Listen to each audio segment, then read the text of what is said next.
Hey guys, welcome back to Boring History to Sleep. Tonight we're diving into velvet coats, candlelit violins, and a man who may or may not have lived for hundreds of years. Imagine this, a lavish ballroom in 18th century Paris, crystal chandeliers dripping light onto powdered wigs, perfumes thick enough to taste. Then, through the gilded doorway, glides a man in opulent silk. He's not nobility, not clergy, not even a known spy, which is saying something for this era, yet every eye turns to him. Why? Because no one knows where he came from, and everyone suspects he shouldn't be this perfect. You might want to hold tight to your sanity, because this gentleman never eats, speaks every language, and seems to have walked straight out of a Renaissance portrait. Spoiler alert, you probably won't survive this cocktail party of weirdness without raising your eyebrows more than once. Before you settle in, take a quick second to hit that like button and subscribe, only if you really appreciate the content I share. And if you're listening from a cozy corner of the world, drop your location and local time in the comments. It's always fun to see where we all fall asleep from. Alright, time to lower the lights, maybe a fan on for that quiet background hum, and together we'll settle into tonight's adventure. It starts in Paris, mid-1700s. The salons are buzzing with conversation, philosophy, fashion, and that strange new nobleman no one can place, Count Saint-Germain. He walks with the poise of a man deeply aware of how the floor loves his boots. His face is handsome, but not in a way you can pin down. Mid-30s, early 40s, it's hard to say. His dark eyes shimmer with something a little unsettling, like he knows you, or perhaps knew your ancestors. And those clothes, always lavish, embroidered, jeweled just enough to impress, but not enough to clank. He wears diamonds like cuff buttons and never repeats an outfit. One noble woman swears his boots were sewn with threads of actual gold. Honestly, it's giving early influencer energy. Now the Count isn't just beautiful, he's weirdly brilliant. He speaks French, Italian, Spanish, English, and Latin fluently, with no detectable accent in any of them. He plays the violin with such skill that actual professional musicians feel a little sad afterward. And when asked about his homeland, he chuckles vaguely and changes the subject. Naturally, rumors start piling up like unpaid bar tabs. Maybe he's a spy, maybe he's an illegitimate royal. Some whisper alchemist, others say magician. And because it's France, there's even a brief rumor that he's the devil wearing a powdered wig. One day, he attends a party hosted by Madame de Pompadour, the king's chief mistress, and essentially the most powerful woman in France who doesn't wear a crown. She's skeptical of this whole immortal violinist thing, but even she admits there's something timeless about him. At dinner, people notice he doesn't eat. He picks at a grape, swirls his wine, but the plate in front of him remains untouched. This becomes a pattern. Meal after meal, salon after salon, Count Saint-Germain simply refuses to dine. Someone finally asks him why. He smiles gently and says, "I eat when I'm alone." Mysterious? Yes. Polite? Technically. Rude? A little. Suspicious? Extremely. In his conversations, oh boy, he talks about ancient Rome like he visited last year, describes the court of Francis I in vivid detail. A duke overhears him describing events from the early 1500s and jokes, "You speak as if you were there." Saint-Germain responds, deadpan, "I was." Cue awkward silence. By now, he's a sensation. Artists sketch his features with a hint of fear in their eyes. Women flirt with him cautiously. Men ask him to transmute base metals into gold, half in jest, half in greed. He never confirms he can do it. He never denies it either. Modern historians agree Saint-Germain was real. He existed, was documented, and wasn't just an elaborate hoax. That's the mainstream historical fact we can all sit on like a soft Victorian cushion. The French archives list him, and his passport's even filed. The name, Le Comte de Saint-Germain. But as with many things in history, there's more velvet than substance.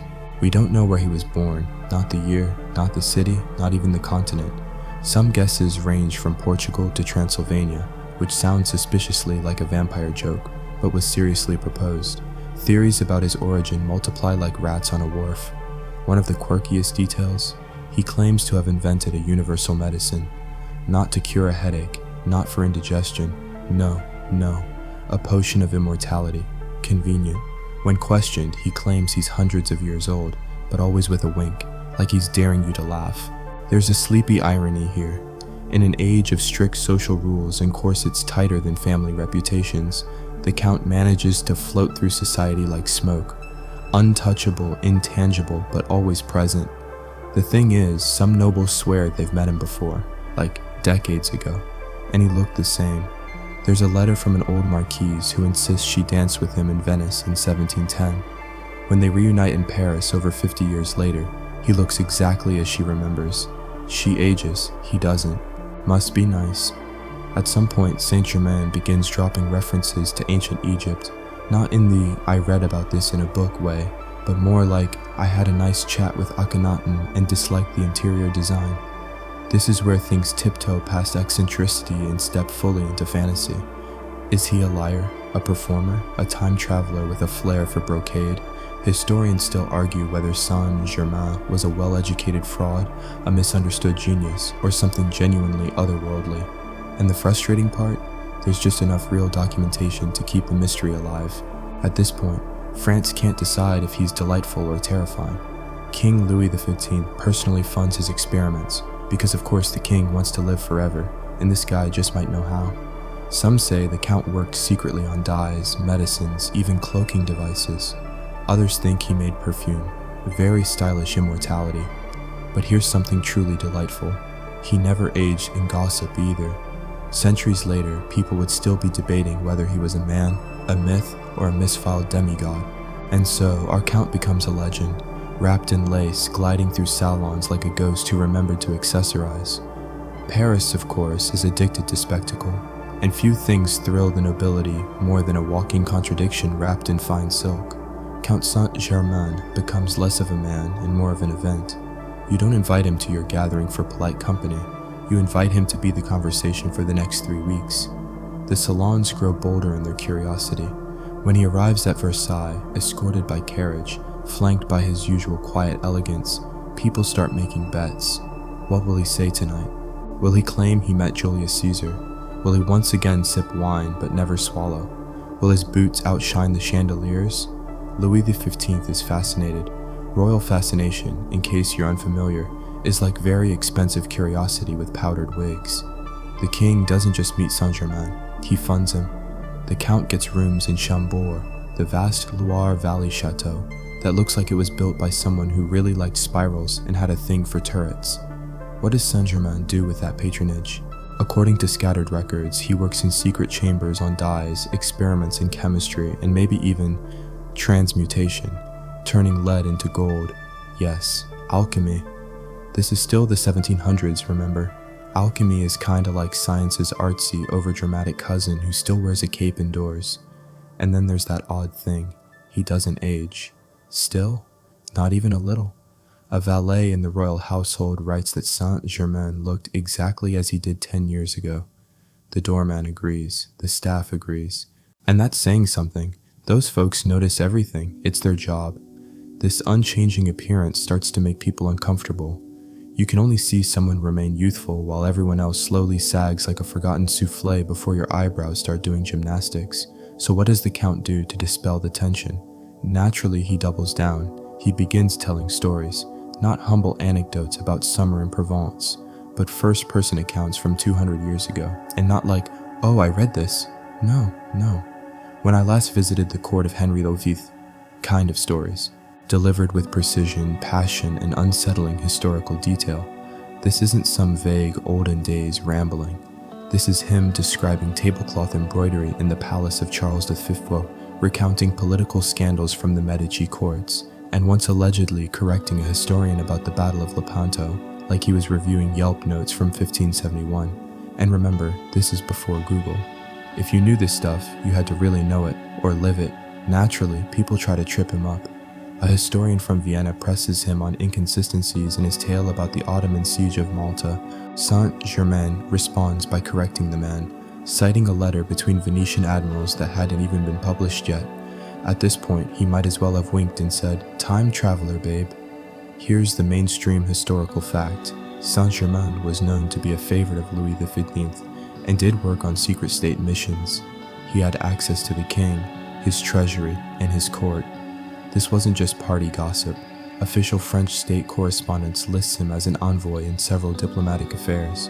He wasn't just whispering about Egypt, he was involved in real negotiations. But just when you think you've pegged him as a smooth-talking diplomat with a flair for storytelling, he reminds you he never eats. And this continues to be a thing. Across cities, across decades, people write in their journals, the Count still does not eat. He will sip tea, water, wine, but no one ever sees a morsel pass his lips. And here's the fringe tidbit that's equally charming and creepy. Some accounts suggest that he had mastered a diet of essences. What does that mean exactly? No one knows. Possibly scented vapor, crushed gems, or a very early version of whatever Gwyneth Paltrow's wellness company is selling. The vibe is unnecessary, bougie, and suspiciously effective. People start whispering about immortality again. You can see the ripple through court society, old nobles with aching backs and fading hairlines watching him glide in, eternally poised and wondering, what does he know that we don't? But there are skeptics too.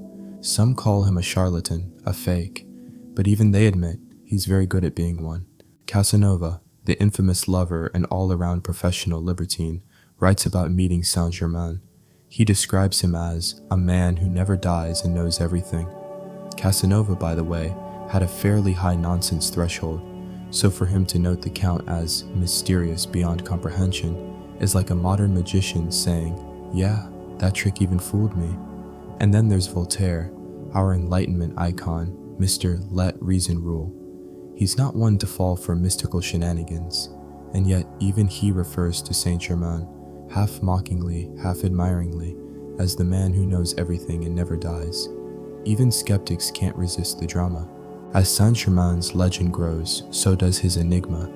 He claims he has no need for sleep, that he's never been ill, that his memory is perfect, that he can remember details from over 300 years ago. When challenged on this, he simply raises an eyebrow and asks, "Would you like to test me?" And here's where it gets deliciously petty. Nobles start digging. They send letters to other courts. Have you seen this man? When? Was he older? Younger? The answers vary, but one thing repeats. He always looks the same. A duchess in Milan writes back, "Yes, he was here 20 years ago. He looks no different now." Another from Prague echoes the same. A general in Saxony says the Count served in a regiment briefly. Same face, same clothes, no aging, no appetite. It's like chasing a shadow that occasionally leaves you scented handkerchiefs and philosophical riddles. And just to twist the narrative knife deeper, the Count starts vanishing for years at a time. No forwarding address, no explanation. One month he's dazzling the court in Versailles, the next, nothing. Gone. Then he pops up in Holland, casually giving a speech on natural dyes and language theory, as if no time has passed. He leaves behind no footprints, just rumors. Historians still argue whether Saint-Germain was a single man, a clever series of impersonators, or a composite of aristocratic legends blended like a fine Bordeaux. Was he a polymath, a spy, a myth, or the world's most committed performance artist? The more you dig, the more the lines blur. His letters, real ones with wax seals and diplomatic hand, talk about chemical experiments, secret histories, encoded messages. A few mention mysterious brothers from the East. One cryptic note ends with, "Time bears no weight upon those who remember the first light." Cool, definitely not unsettling. But France, fickle as ever, eventually moves on. The revolution's stirring, heads are starting to roll, figuratively for now, literally later. And the Count becomes less of a curiosity and more of a legend. Yet he leaves behind no grave, no tomb, just silk whispers and the faint scent of immortality. Even by the standards of 18th century Europe, where half the people believed in court astrologers and the other half owned wigs the size of wagons, Count Saint-Germain was baffling. One of the strangest, most repeated observations about him wasn't his linguistic fluency, or his apparent refusal to age, or even the jewels braided into his bootlaces. No, it was the dinners, or rather, the lack thereof. The Count attended every social gathering, glittering with conversational charm and the kind of confidence only someone truly strange can pull off. Yet, Again and again, hosts noticed that at meals, he remained strangely untouched by the lavish displays of roasted pheasants, sugar sculptures, and overstuffed meats. It wasn't that he was impolite. He always lifted his glass, toasted elegantly, and smiled in all the right places. He simply never ate. More than a few hosts tried to tempt him with their finest delicacies, curious if foie gras or Turkish delight might break his fast. One woman reportedly had her chef invent a dish made entirely of candied violets and amber honey just to entice him. He nodded, complimented the artistry, and then sipped water. Eventually, nobles began treating his dining habits like a sort of religious mystery. Some speculated he had advanced dietary sensitivities. Others whispered that he had achieved a state of physical purification, no longer requiring food. And then there were those who thought, well, vampires don't need dinner either. It didn't help that he often claimed to possess rare knowledge. Not just knowledge of science or art, though he had plenty of that, but secrets. Big ones, like where the treasure of the Knights Templar was hidden, or how to make a universal medicine from living light, whatever that means. One guest at a salon once questioned his historical accuracy, teasing, "You speak of Babylon as though you'd vacationed there." Saint-Germain's reply, a gentle smile followed by, "It was unbearably hot in July." Did he believe this stuff, or was he just the best poker face in history? This is where things begin to tilt, slowly, like a chandelier swinging over a party long after the dancing stopped. Saint-Germain doesn't just share old tales, he begins making predictions about revolutions, deaths, and wars. Some are vague, others strangely specific, and chillingly accurate. He predicts the death of a prominent noble 2 days before it happens, mentions unrest in the American colonies before the Boston Tea Party ever brews. He even warns a French count in 1770 that if drastic reforms aren't made, the monarchy will fall within 2 decades. Spoiler, it does. Of course, skeptics at the time call this lucky guesswork. But when you hear it straight from someone who hasn't aged since your grandfather was a teenager, it hits a little differently. One of the most unsettling stories comes from a meeting with the Landgrave of Hesse Castle, a German prince with a reputation for collecting intellectual oddities and mystical guests. Saint-Germain lives at his court for several years. There, he continues his work in chemistry, some say alchemy, and becomes trusted enough to be given a private laboratory. And it's in Hesse that the Count's weirdness levels up. Servants whisper of blue flames flickering under locked doors at midnight. Some say he never sleeps. Others report seeing him walking the palace gardens in the dark, speaking softly in languages they couldn't recognize, possibly not even of earthly origin, if we're going full bedtime weird. One of the mainstream historical facts that survives from this period is that the Count worked on textile dyes. The Landgrave's court noted that Saint-Germain created a new method of fixing color to fabric, something genuinely valuable in an age where everyone wanted their jackets to be redder than everyone else's. But there's also the fringe tidbit.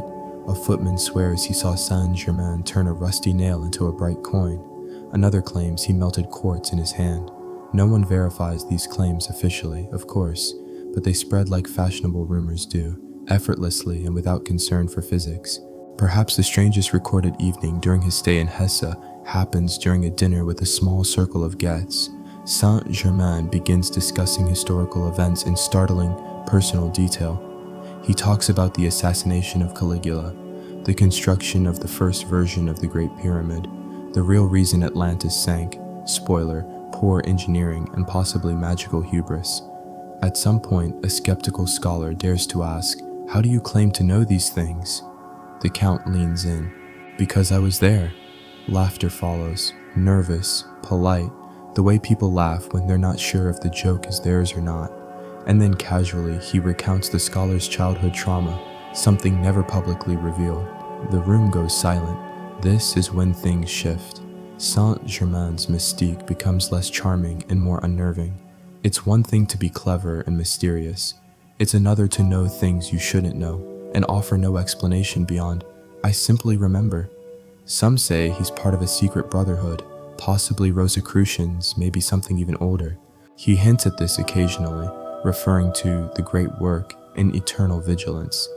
He speaks often of cosmic cycles, universal harmony, and the purification of the soul. But again, no one really understands what he means. And yet, they listen. He has that effect. At the heart of his growing legend is a paradox. He never forces anyone to believe him. He never begs credibility. If anything, he dances around the truth like a man in a masquerade, letting others peel off the mask. Historians still argue whether Saint-Germain was a singular, extraordinary polymath or the origin point of a grand, accidental myth, writes one modern researcher.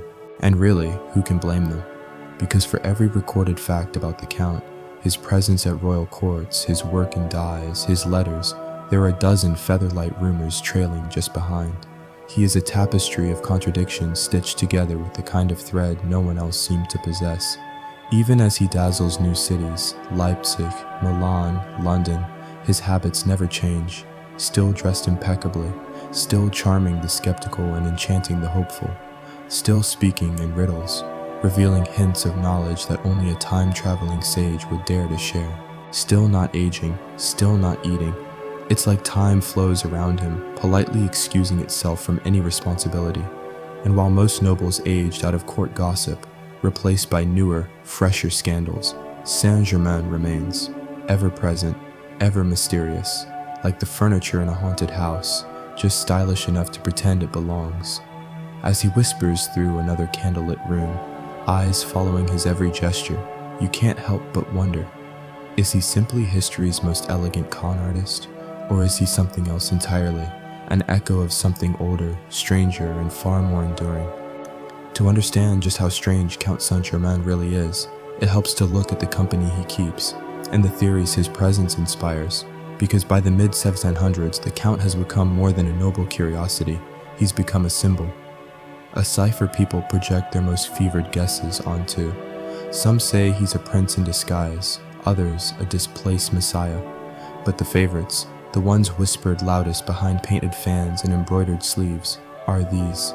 He is either an immortal alchemist or a spy with the best cover story in human history. The spy theory has legs, strong ones. He moves between royal courts with ease, dodging political traps like a man who already knows what everyone's going to say. He travels under aliases, Mr. Weldon in London, Chevalier Schuning in Russia, Count Soltykov elsewhere, and always seems to have access to encrypted letters, locked rooms, and private chambers, where only the kings most trusted are allowed. There's even a record of Saint-Germain working as an unofficial envoy between France and England, smoothing tensions and offering friendly advice to leaders on both sides. Not bad for a man who technically doesn't exist on any official birth record. And his language skills? Suspiciously perfect. Fluency in Sanskrit, Chinese, Arabic, Greek. Yes, that's an actual claim made by people who met him. One German baron insisted the Count even spoke ancient languages no longer in use. Languages, he said, that haven't been spoken aloud for centuries. Now, either this man spent every waking hour buried in scrolls, or he wasn't exactly learning the usual way. One diplomat, writing to a friend in Prussia, describes the Count like this: "He does not belong to our age, nor any age. He floats between epochs like a phantom carrying state secrets." Very poetic for a guy just trying to describe an acquaintance who dodged questions and wore velvet at all hours. Of course, Saint-Germain never confirms any of these rumors. He just smiles, asks how your wife is doing, and hands you a gift, usually a jewel, sometimes a poem, and occasionally something weird, like a crystal that seems to glow in the dark without heat. Let's take a moment to appreciate that, shall we? A glowing crystal. In the 1700s. That doesn't heat up, no explanation. Just another day in the life of your possibly immortal friend. That brings us to the other major theory, the one that really makes people's eyebrows ascend into the ceiling, that he is, in fact, immortal. Not just ageless, actually fully immortal. And here's where things stretch like a harpsichord string under tension. Several nobles claim to have met the Count decades before his first major appearance in Paris. In 1760, a Madame de Gergy insists that she met him in Venice in 1710, 50 years earlier. At the time, she says, he looked to be in his mid-40s. Now, standing in front of her again, he looks exactly the same. Naturally, she confronts him. "You can't be the same man." He responds with an unfazed shrug. "I am very old." he tells her, but I managed to keep myself from decay. That's a line, you have to admit, that's more effective than any skincare commercial in history. And she believes him, not because he's persuasive, but because he's too calm not to be telling the truth. This tale gets around. More aristocrats chime in with their own memories. Some swear they saw him at the signing of the Treaty of Westphalia. Others say he was present during the coronation of Charlemagne. Okay, maybe not quite that far back, but you get the point. The timeline stretches with every conversation, like dough with a secret agenda, and every time someone brings up the possibility of immortality, the Count never laughs. He doesn't deny it. He doesn't act surprised. He simply redirects with phrases like, "Time does not touch me as it does others," or "Some lives stretch longer than one lifetime," which is a bit like saying, "I don't not have a secret identity." Historians still argue whether these anecdotes are the result of clever illusion, social mass delusion, or a very slow-burning practical joke. After all, what better way to become unforgettable than to never age, never eat, and always know what's about to happen next? But if it was a trick, it was a full-time job. He never slipped, never aged in portraits, never revealed a scar or a wrinkle. He might be the most consistent performer in human history, and honestly, Broadway could never. Then there's the issue of his wealth. No one ever sees him with a source of income, yet he always has funds. He arrives in new cities with embroidered luggage, gold, rare gems, and the kinds of coats that could sponsor a mid-sized opera company. But no bank accounts, no patron, no inheritances to trace. One friend, Count Lamberg, asks him directly, "Where does your wealth come from?" Saint-Germain smiles. "From knowledge," he says. "Gold is nothing more than understanding matter's desire to become perfect." Which is a lovely way of saying, I might be doing alchemy, but I'm also not going to explain it to you. And speaking of alchemy, the Count often hints that he's mastered the elusive goal of turning base metals into gold. In one account, he's presented with an old silver coin and with a few drops of a mysterious liquid, transforms it into something that tests as 24-karat gold. Witnesses are stunned. Naturally, this story circulates like wildfire. So to counterclaim saying it's all sleight of hand, no one knows for sure. The Count never repeats the trick when asked. He just smiles that same smile and offers tea instead. Not that he'll drink it himself. One quirky tidbit from this period comes from a courtier who claims Saint-Germain once used a talking mirror. In a demonstration, the Count allegedly called upon the spirit of an ancient Egyptian priest who spoke through the mirror to reveal the location of lost knowledge hidden beneath the sands of Cairo. Now, it could have been a well-trained assistant behind the curtain, or the world's first example of a seance being done with antique glassware, but people took it seriously. Very seriously. What's maddening about the Count's story is how it resists conclusion. For every credible account of his brilliance, there's another that makes you wonder if he moonlighted as a magician between royal banquets. For every official record, there's an anecdote that slides into the mystical like a spoon into creme brulee. His life, if you can call it just a life, is a haze of languages, legends, and lace. Whether he was a brilliant con artist, a gifted polymath, a divine agent, or just an extraordinarily strange man with too much time on his hands, one thing remains clear.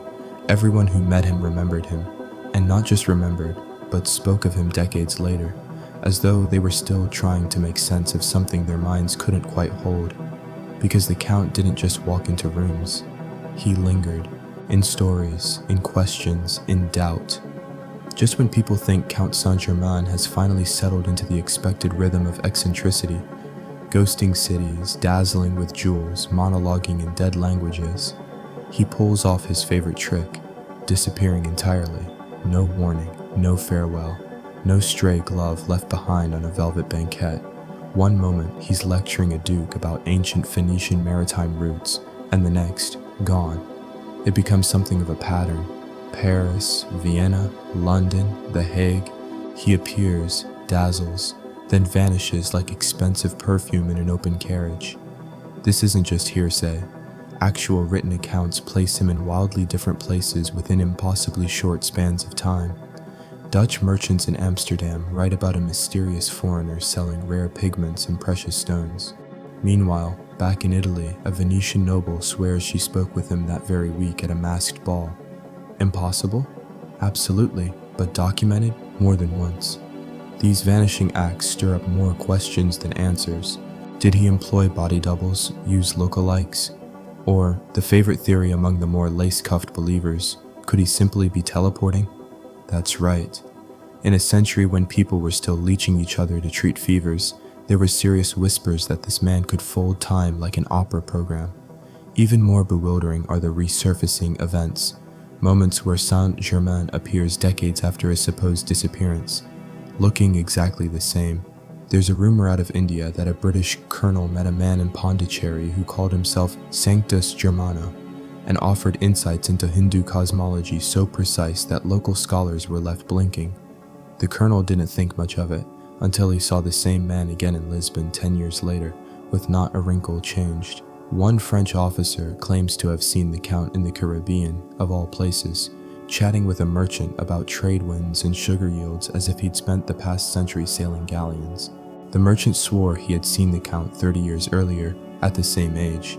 Historians still argue whether these accounts were of the same man or just coincidences. After all, how many tall, ageless men named Saint-Germain can you reasonably expect to run into between ports? Still, when you see the same well-dressed mystery man appearing in vastly distant lands at the same moment, either your calendar is lying to you, or something very weird is going on. There's also the strange case of the Count's appearance in Russia. During the reign of Peter III, some Russian nobles report a visit from a foreign advisor, fluent in court etiquette, dressed impeccably, offering bizarrely accurate political forecasts. His name? Saint-Germain. If it is the same man, he's once again dodging death, age, and common sense. And if it's not, well, then there are apparently two of him, and that's somehow worse. But perhaps the most unnerving reports are the ones that never make it into royal records but survive in letters. A diary entry from a Spanish diplomat mentions a man of Saint-Germain's likeness appearing in India, claiming to possess a powder that lengthens life indefinitely.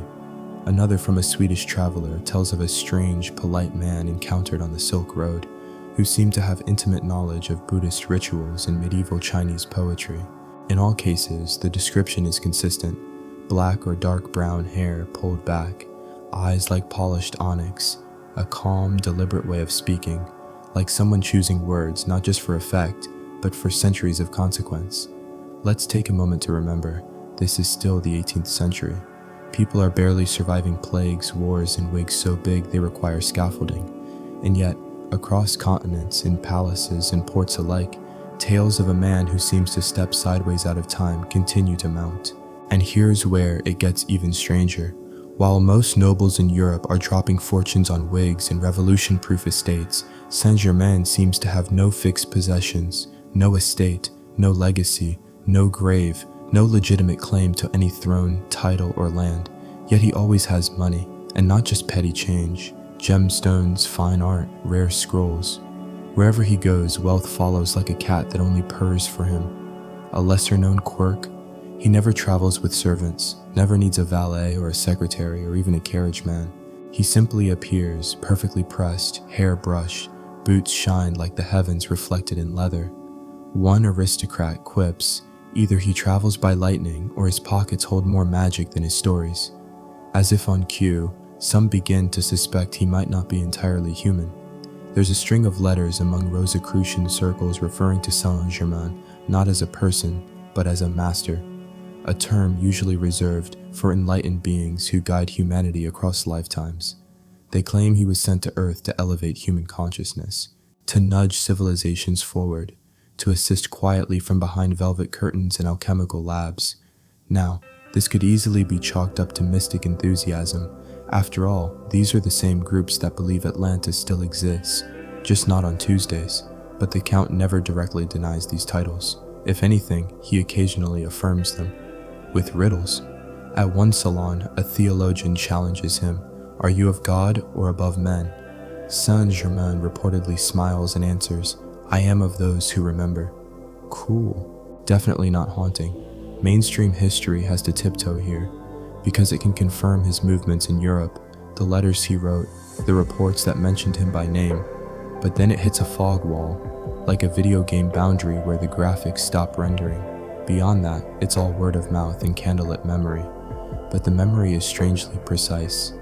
He doesn't age, he doesn't forget, he doesn't explain, and more than once someone who saw him decades apart swears, under oath or otherwise, that he hadn't changed in the slightest. There's one final story tucked away in a Parisian memoir that perfectly sums up the Count's uncanny presence. A nobleman says he once saw Saint-Germain arrive at a party during a thunderstorm, lightning crashing behind him, coat barely damp, hair untouched.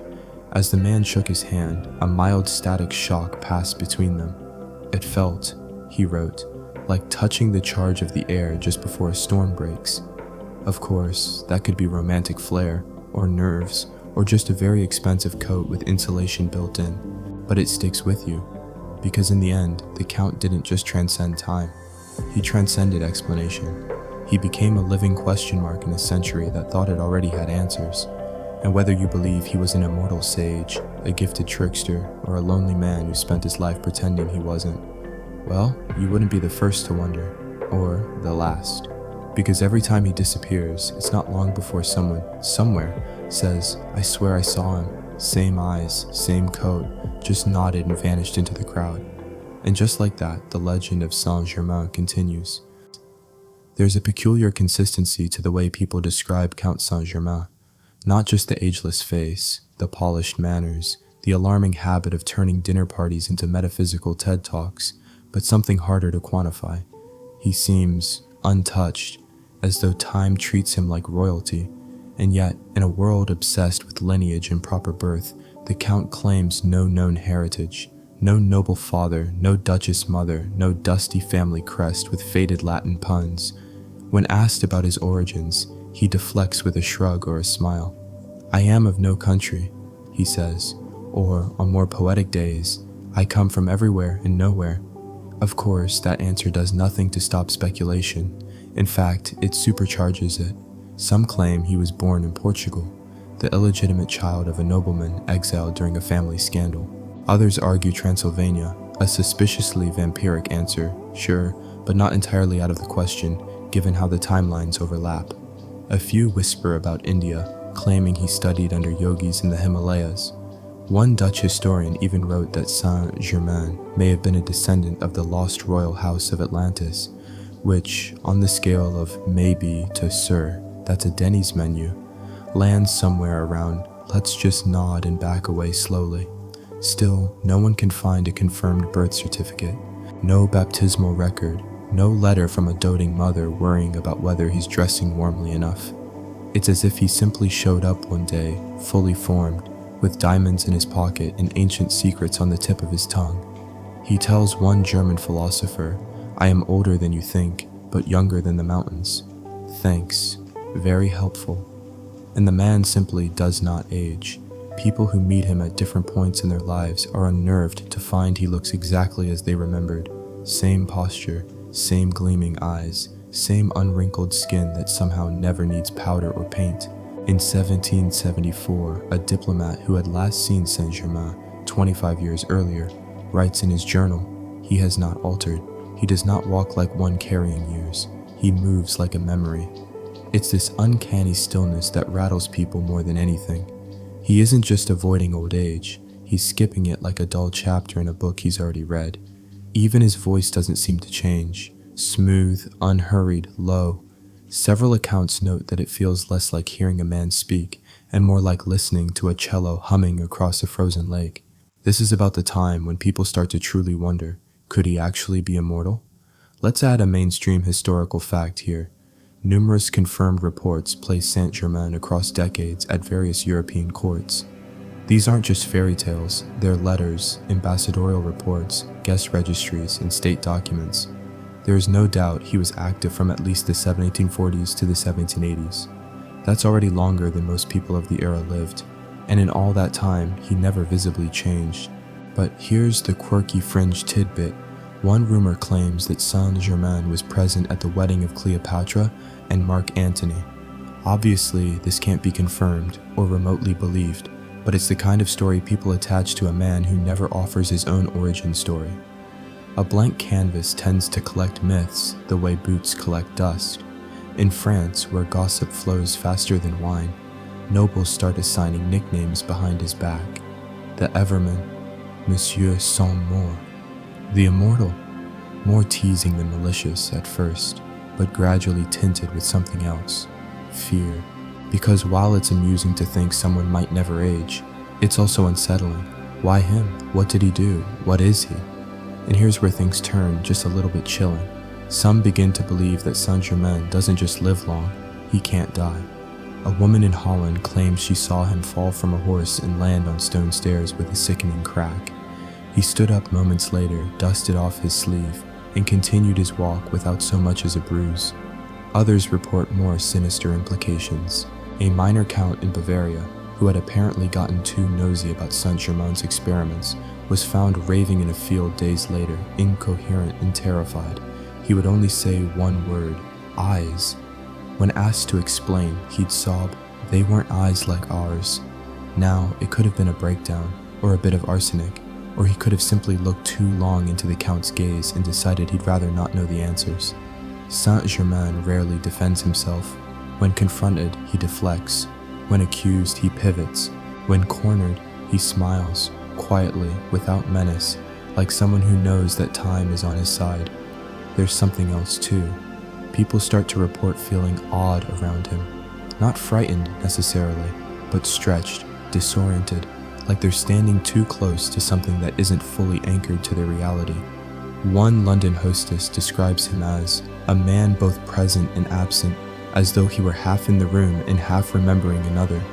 Another says he smells of thunder, which is either poetic nonsense or the most underrated cologne ever bottled.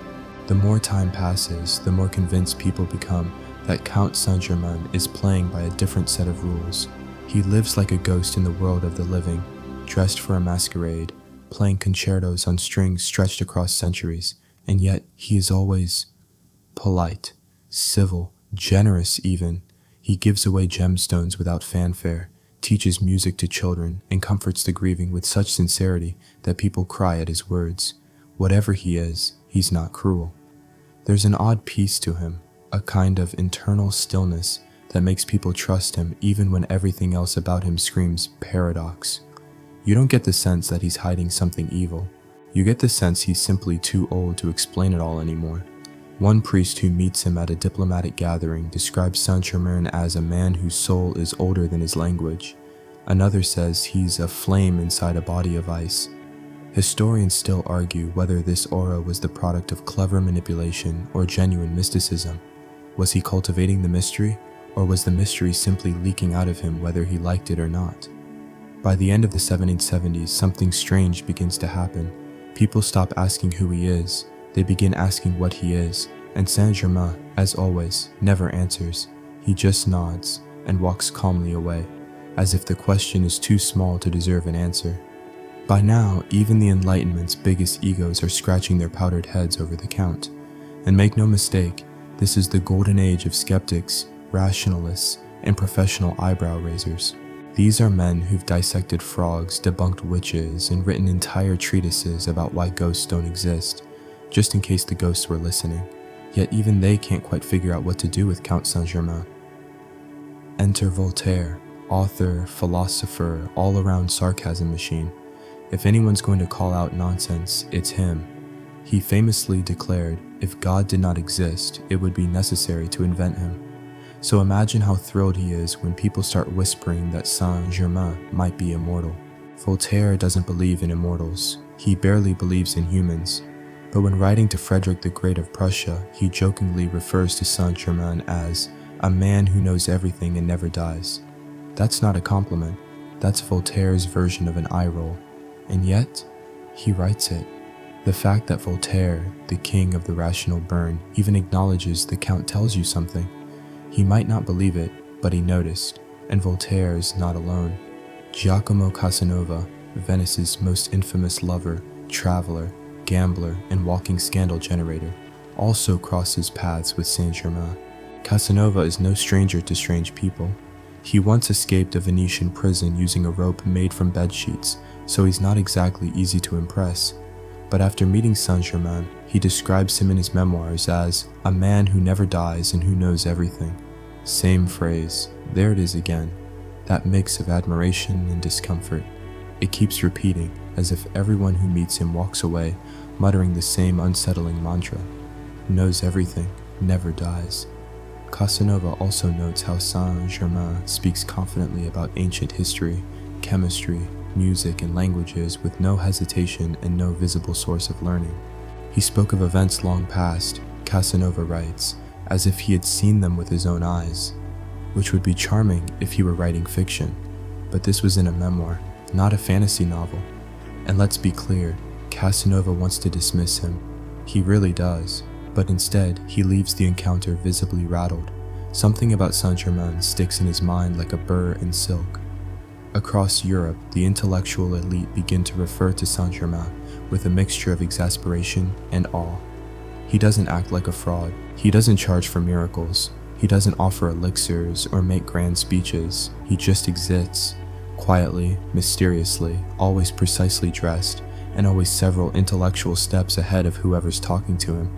He walks into conversations about metaphysics and adds casually, "Ah yes, when I was last in Tibet," or interrupts a discussion on ancient Egyptian dynasties with, "You've got the lineage wrong. It was the uncle, not the brother, who seized the throne." And somehow, he's always right. At least, no one ever proves him wrong. There's something profoundly annoying about someone who not only knows more than you, but does so without any visible effort. That's the vibe Saint-Germain gives off. Not smug, not even superior, just unshakably certain. One scholar jokes that speaking with him is like talking to a library that's learned to raise a sardonic eyebrow. But the Count never insults. He never mocks. If anything, he gently nudges. He wants people to learn, but not all at once. Too much light blinds, he says. Wisdom must arrive like dawn, slowly and soft, which is lovely and mysterious and completely infuriating if you're someone who just wants straight answers. This brings us to one of the Count's more curious interactions, his supposed meeting with Prince Charles of Hesse Castle. The prince is an enthusiastic student of the occult, a part-time alchemist, and a full-time collector of unsolvable puzzles. Naturally, he's fascinated by Saint-Germain. According to reports, the two men meet privately dozens of times over the years. The Count is said to have shared insights into ancient mysteries, demonstrated peculiar chemical reactions, and even left behind strange diagrams, filled with symbols that resemble alchemical shorthand mixed with something else, something no one has ever quite decoded. Prince Charles is so taken by him that he eventually invites Saint-Germain to live on his estate. There, the Count is given a laboratory, a garden, and complete privacy. Visitors describe the estate as quiet, cloistered, and filled with the smell of burning incense and curious herbs. And yet, even in seclusion, the Count's legend spreads. Letters fly between courts. Have you seen him? Has he changed? What's he working on now? Can he still predict the future? And the answer, more often than not, is yes. It's here that something begins to shift in how people talk about him. He's no longer just an eccentric noble or an amusing curiosity. He begins to take on the air of a sage, a guide, perhaps even a prophet. Theosophists, those curious souls who combine Eastern mysticism with Western esotericism, start whispering that Saint-Germain might be an ascended master, that he is not merely ageless, but enlightened, that he appears in times of great transformation to guide humanity through dangerous crossroads. They say he was there when Atlantis fell, that he advised Akhenaten in Egypt, that he stood silently at the back of Christ's Sermon on the Mount, taking notes in his perfect memory. Now, to be very clear, mainstream historians do not back this up. There's no physical evidence, no receipts, no faded birth certificate with a cartoon pyramid watermark. But the stories persist anyway, because in Saint-Germain's case, the lack of evidence only fuels the intrigue. He becomes a figure of myth still visible in history's mirror, blurry at the edges, but undeniably there. Historians still argue whether the people who met Saint-Germain were dealing with one incredibly clever man or falling under the collective spell of a well-dressed illusion. Was he really that brilliant?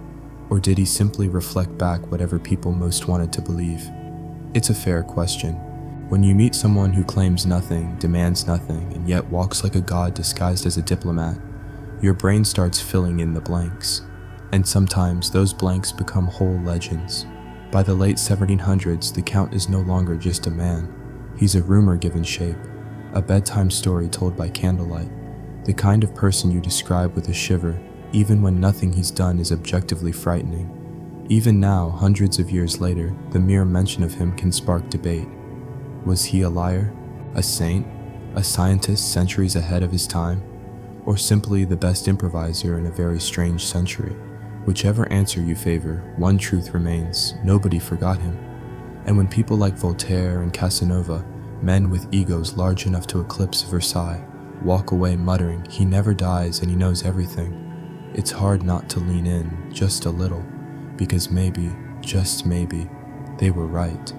One chilly evening in Paris, somewhere between the final course and the drawing room games, the Comtesse de Genlis leans across her polished dining table, wine glass trembling in hand, and says, "That man has not aged a day since I saw him last, 50 years ago." Her guests freeze. One gentleman coughs into his napkin. A young lady's fork halts mid-asparagus. Nobody laughs. The man she's speaking of? Count Saint-Germain. This isn't just a passing remark from an overexcited hostess. The Comtesse isn't given to exaggeration. She's respected, well-educated, and, as several diaries from the period note, not prone to flights of fancy. Yet her story echoes the same chilling pattern that's begun to surround Saint-Germain, like expensive perfume.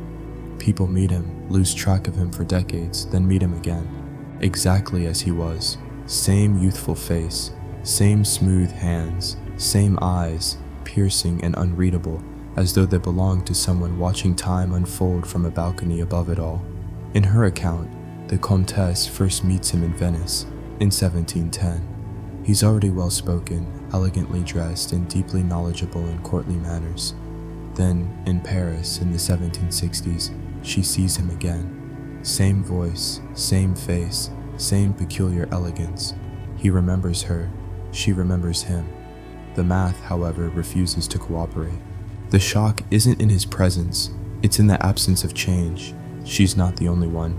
A growing list of nobles, writers, and wanderers share similar claims. A German count writes that he met Saint-Germain in 1743 and again in 1780, exactly the same. A Hungarian violinist reports that he once received lessons from the Count in Vienna as a boy and then again as a grown man, with the Count appearing unchanged. Historians still argue whether these stories are fabrications, exaggerations, or the result of mistaken identity.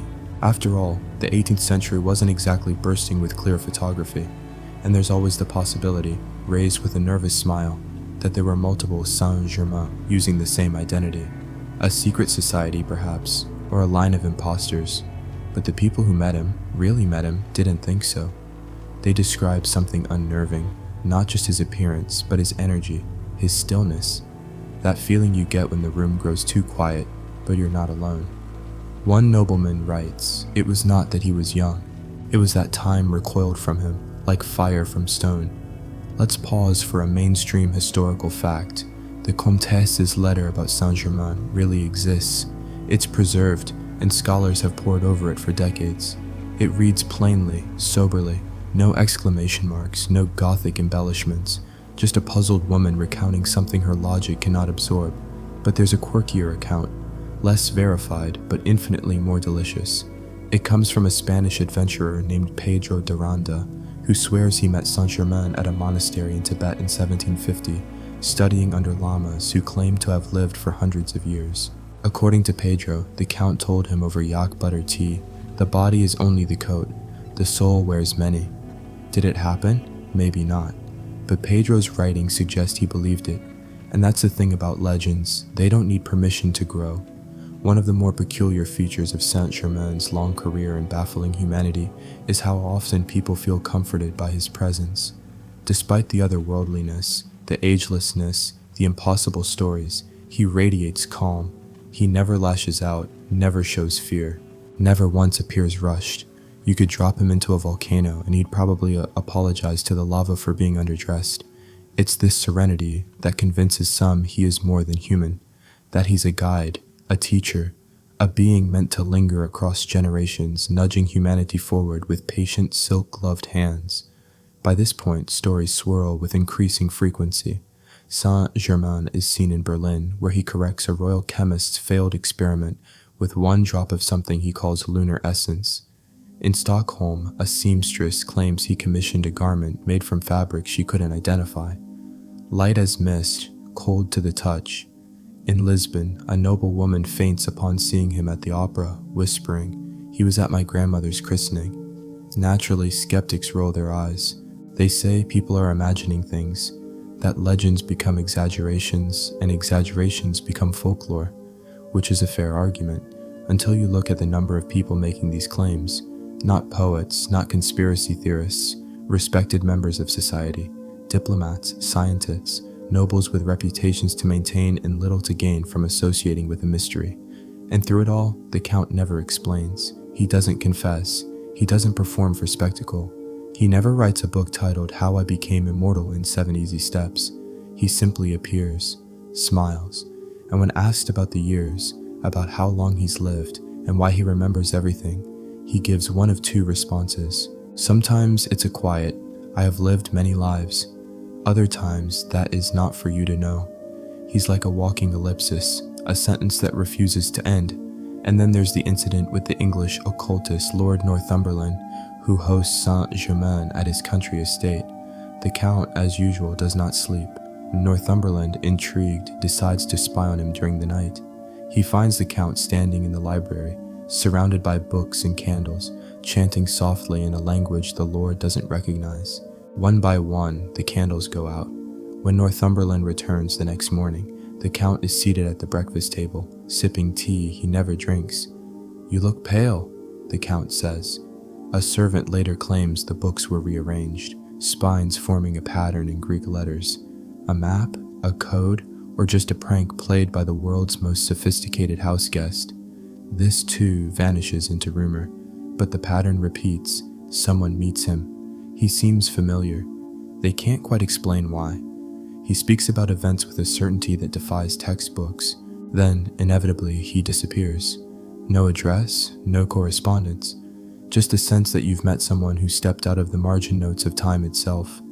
The Comtesse's experience haunts those who hear it, not because it proves anything, but because it doesn't. It's that gap, that maddening blank space where logic goes to nap. And Saint-Germain, as always, walks away untouched, like a whisper wrapped in velvet, a portrait that never cracks, a story still being written.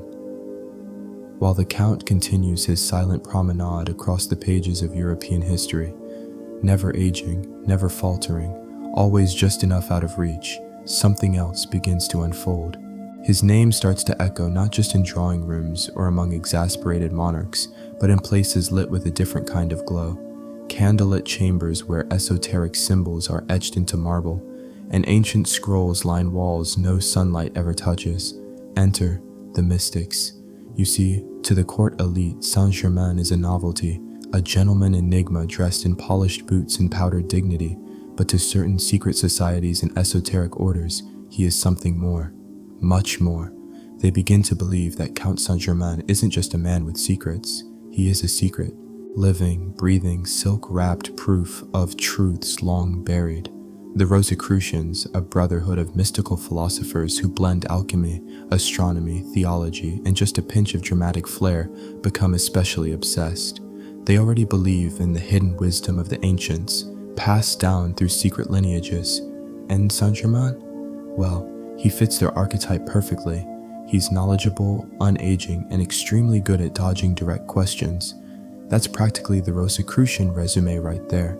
Members begin to refer to him not just as a man, but as an adept, a soul who has transcended normal human limitations and now exists as a guide, a teacher, a keeper of the great work, the alchemical quest not just to turn lead into gold, but to perfect the soul.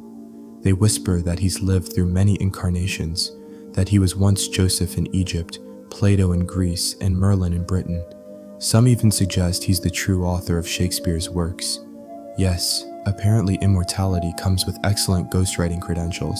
Historians still argue whether Saint-Germain had any direct ties to these secret societies, or whether they simply adopted him as their patron saint of stylish mystery. There's no definitive proof he attended Rosicrucian rituals or held any rank, but the overlap in ideas and the Count's own cryptic comments only stoke the flames. One particularly strange moment comes from a gathering of mystics in Vienna, where a robed guest, uninvited but not unwelcomed, appears at the edge of the ceremony.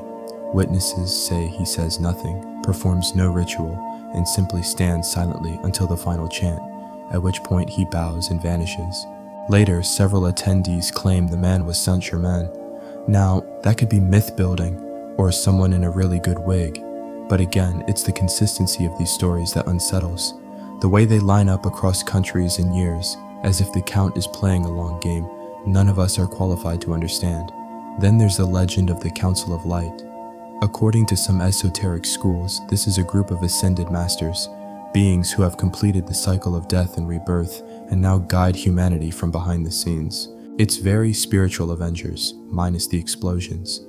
In their texts, Saint-Germain is listed as one of the leading figures. Sometimes he's even referred to as the Chohan of the Seventh Ray, which sounds like either a mystical title or a prog rock album. The Seventh Ray, they claim, governs transformation, freedom, and ceremonial magic. Saint-Germain, with his velvet capes and habit of casually rewiring people's beliefs, fits the role a little too well. One writer from the 19th century claims to have channeled the Count during a meditation session. His message? The hour is late, but the soul is eternal. Rise, not through conquest, but remembrance. Cryptic? Yes. A little pretentious? Also yes, but undeniably on brand. Meanwhile, others link Saint-Germain to the fabled White Brotherhood, a term used to describe enlightened beings who serve humanity across ages unbound by nation or creed. Some place him alongside Jesus, Buddha, and other figures of divine resonance, which, depending on your level of skepticism, is either inspiring or a sign someone's been sniffing too much incense. Still, these groups don't just idolize Saint-Germain, they build entire doctrines around him. In certain circles, initiates are taught to invoke his presence during meditations. Violet flames, they say, are his signature, symbols of transmutation and inner purification. Visualize them, chant the words, and you invite his guidance. In theory, anyway. You probably won't get an actual RSVP. There's also the curious case of the Count's notebook, supposedly passed between members of an obscure Parisian order in the 1780s. This mysterious leather-bound tome allegedly contained diagrams, symbols, and passages written in a language no one could identify. Its cover bore only one thing, a silver emblem of a rose blooming through a sword hilt. Some believed it was Saint-Germain's personal journal. Others thought it was a hoax. The notebook has since disappeared. Naturally.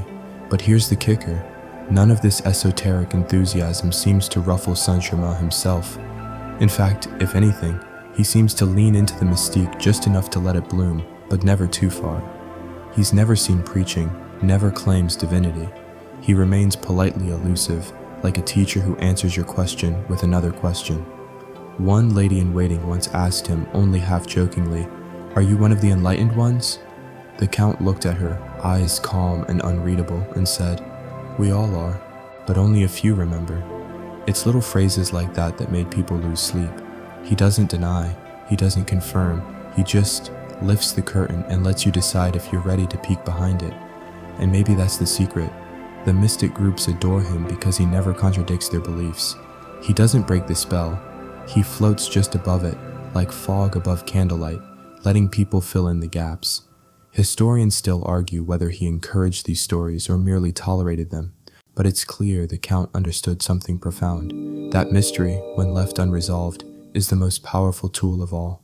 And while kings and revolutionaries came and went, while borders shifted and wigs fell out of fashion, Saint-Germain remained, more idea than man, more whisper than name, a timeless presence in a world obsessed with clocks. Deep within a castle tucked into the wooded folds of Hesse Castle, a set of iron-banded doors creak open. Inside, the air smells like ink, wax, and something vaguely chemical, burnt but sweet, like if a flower decided to dabble in sorcery. This is the laboratory of Count Saint-Germain. It's here, away from the glittering salons and suspicious nobility, that the Count is said to have pursued his quiet obsessions. Not immortality, he already seems to have that down, but something arguably stranger, perfection, alchemical, chemical, and maybe even spiritual. Let's ground things with a mainstream historical fact. Prince Charles of Hesse Castle, a real Enlightenment-era aristocrat with a taste for the occult, did indeed host Saint-Germain in his castle for several years. Official letters and diaries confirm the Count lived comfortably there, with access to a private lab and quarters that nobody else entered without permission. Saint-Germain had total freedom, and apparently total trust. Inside that lab, he conducted chemical experiments. That much is agreed upon. Accounts describe rows of beakers, metals being heated and cooled, colored powders sorted into glass jars, and pages of notes scrawled in symbols. Not Latin, not French, not even Greek. Something different, possibly invented, which is exactly what you'd expect from someone people already suspect isn't quite mortal. The Count never allowed anyone to read his notes in full. He once told a visitor, "It would confuse you now. Perhaps in your next incarnation, you'll understand." Classic Saint-Germain, infuriatingly kind and just cryptic enough to make you question whether you've ever truly read anything. Now, about those notebooks, there's one recurring phrase reported by multiple witnesses. He often signs the margins with lumen est in vobis, Latin for "the light is in you," which is either very touching or a gentle reminder that he sees everyone as half-finished lanterns. One surviving page, said to be recovered after his death, or departure, as some believers insist, contains diagrams of interlocking triangles, circles orbiting numbers, and something that strongly resembles a solar system, but with more than 9 planets, which for the 1780s is either wildly imaginative or eerily prescient.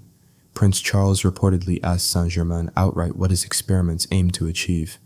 The Count responded with something like, "To purify that which is base, not just in metal, but in man." This is classic alchemical speak, for I'm not just here to play with gold. I'm here to tweak the soul like it's a violin string. And that violin reference? Entirely intentional.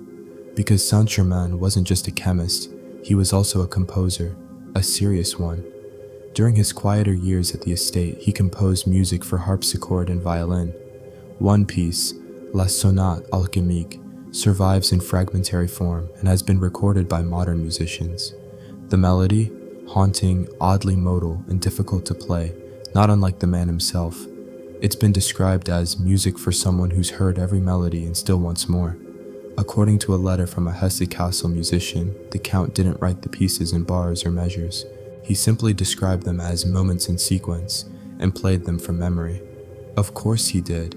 One of the quirkiest details from this chapter of the Count's life involves the story of the living mirror.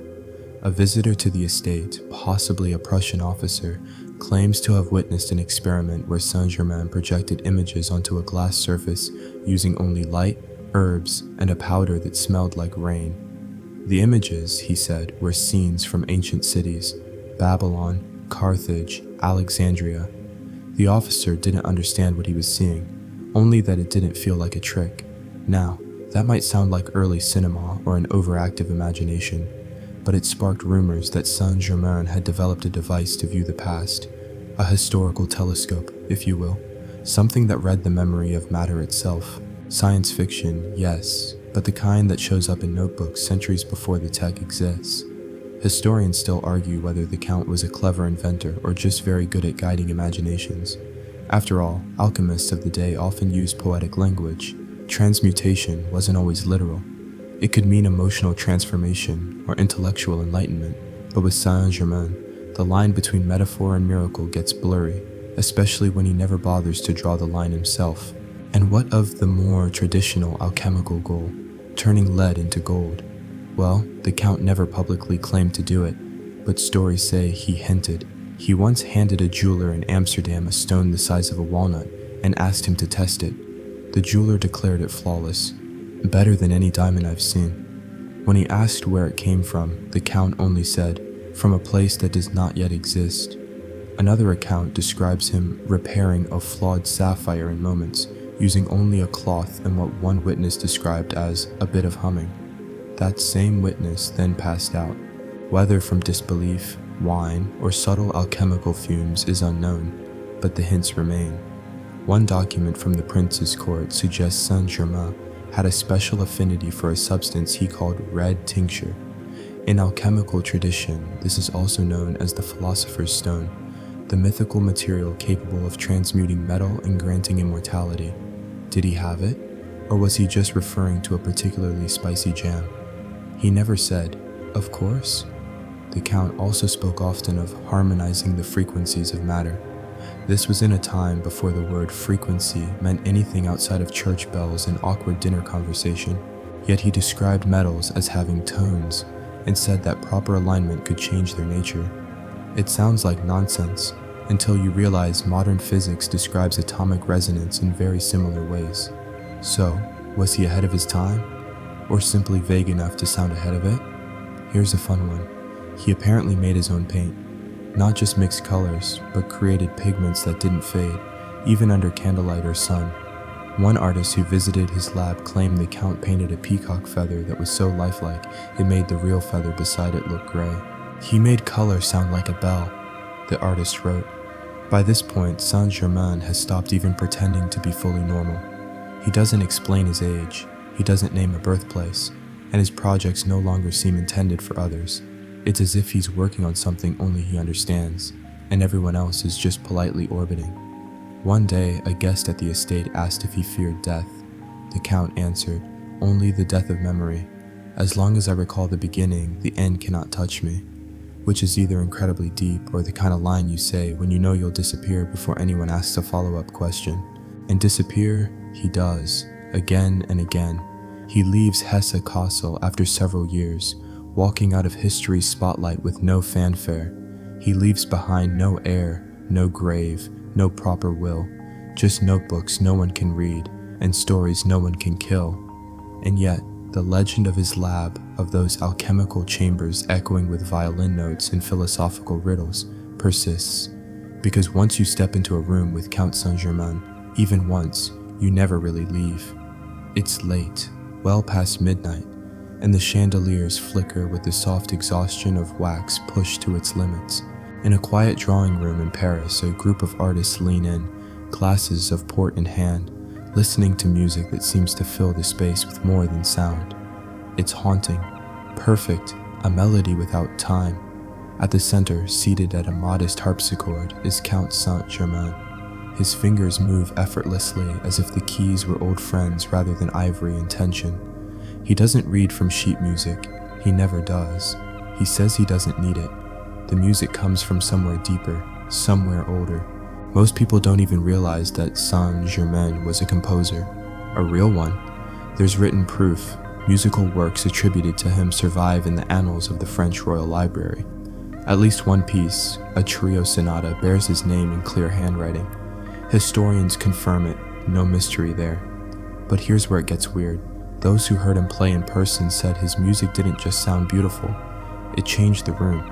Several accounts mention the sensation of forgetting your name, or thinking you'd stepped into a dream, or feeling like the air itself had started to breathe. One lady fainted, one man wept. A skeptical baron reportedly shouted, "What sorcery is this?" before apologizing and handing the Count his estate ring. That one's probably embellished, but you get the idea. What we do know, Saint-Germain was a musical virtuoso. He played the harpsichord, the organ, and especially the violin.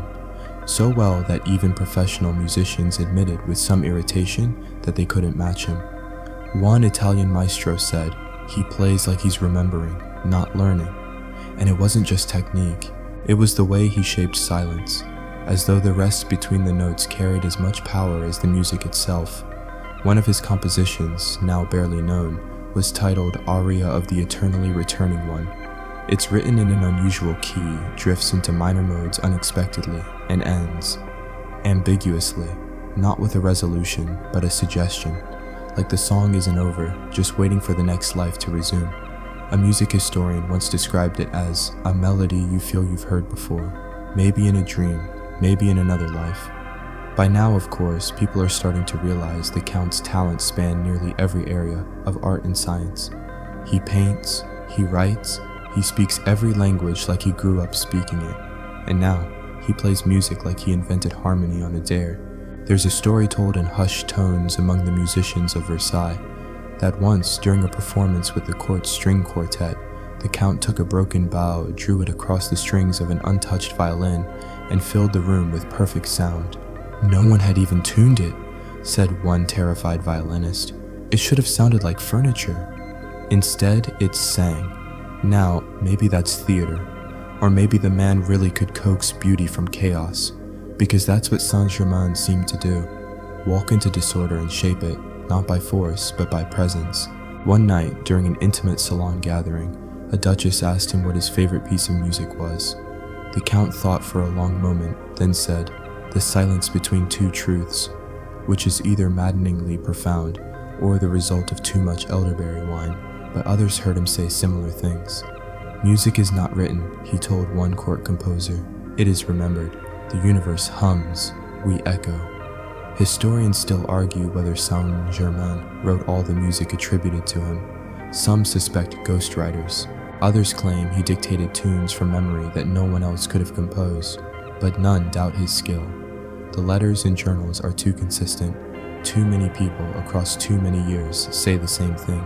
He was astonishing. There's also that peculiar story from a German composer named Heinrich, who claims Saint-Germain handed him a melody and said, "Play this at midnight under no moon, it opens a door." Heinrich, being very German and very curious, did just that. He said nothing unusual happened, except that afterward, he couldn't write music anymore. "It's as if I used it all in that one moment," he told a friend. "He didn't open a door, he closed one. Take that as you will." And then there's the rumor that Saint-Germain composed music not for human ears, but for the earth itself, that he believed sound had the power to heal matter. Some letters refer to his experiments in tonal alchemy, the idea that specific frequencies could change the nature of substances, moods, even fate. According to one visitor to his lab, the Count once played a single note on a glass harmonica, a fragile, eerie instrument made of spinning crystal bowls, and caused a candle flame to bend sideways. No breeze, no breath, just resonance. Fringe? Absolutely. But is it any stranger than a man who doesn't age writing symphonies from memory? One thing is clear, the Count doesn't use music to impress. He doesn't perform for fame. In fact, many of his works weren't published. He plays in private salons, in moonlit courtyards, in garden rooms filled with dying orchids and too much incense, always with intent, never casually. He once said, "Music teaches the soul what words forget." No one really knew what he meant, but everyone who heard him nodded anyway. And like everything else about Saint-Germain, his musical legacy fades into whispers. The manuscripts are scattered, the instruments untouched, the melodies half-remembered. Yet now and then, an old violinist will stumble upon a phrase, an impossible stretch of notes, elegant and sad, and pause, and wonder, because even now, across the centuries, the Count's compositions don't just echo, they haunt, not like a ghost, but like a memory that never had a beginning, or an ending, just a note, suspended in time. In 1784, the impossible finally happens. Count Saint-Germain dies, at least that's what the papers say. It's an unceremonious notice tucked into the records of Eckernförde, a modest town in what is now northern Germany. The death is registered under the watch of Prince Charles of Hesse Castle, the Count's longtime host and protector. An inventory is made, a burial is noted, done and dusted literally. Except, no one believes it. There is a grave, there's a funeral. Some attendees even claim to have seen the body, but the details, inconveniently foggy. No medical report, no public viewing. The coffin was closed, swiftly, some say too swiftly, lowered into the soil.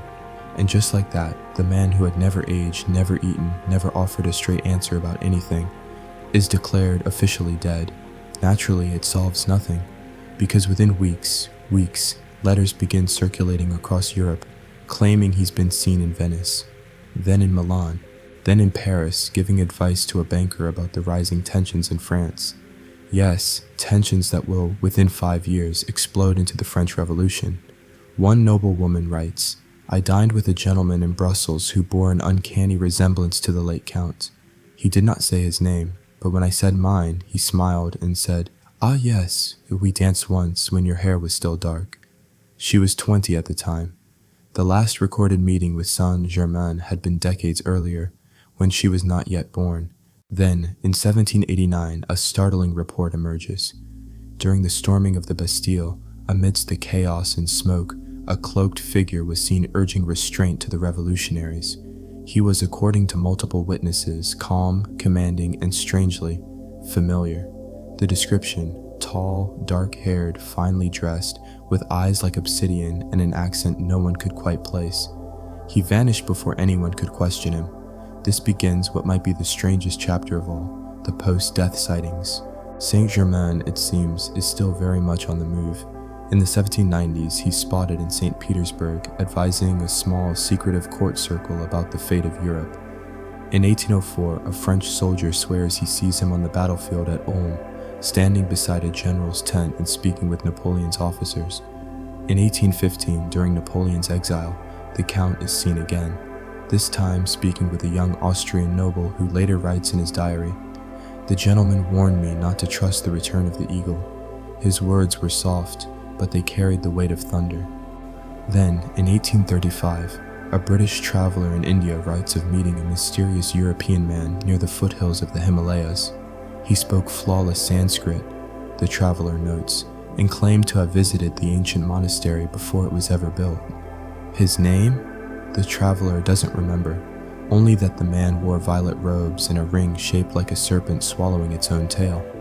Historians still argue whether these sightings were of lookalikes, confused identities, or elaborate hoaxes, but the frequency of the reports and their eerie consistency make them hard to dismiss entirely, especially when many include odd little details that always seem to match.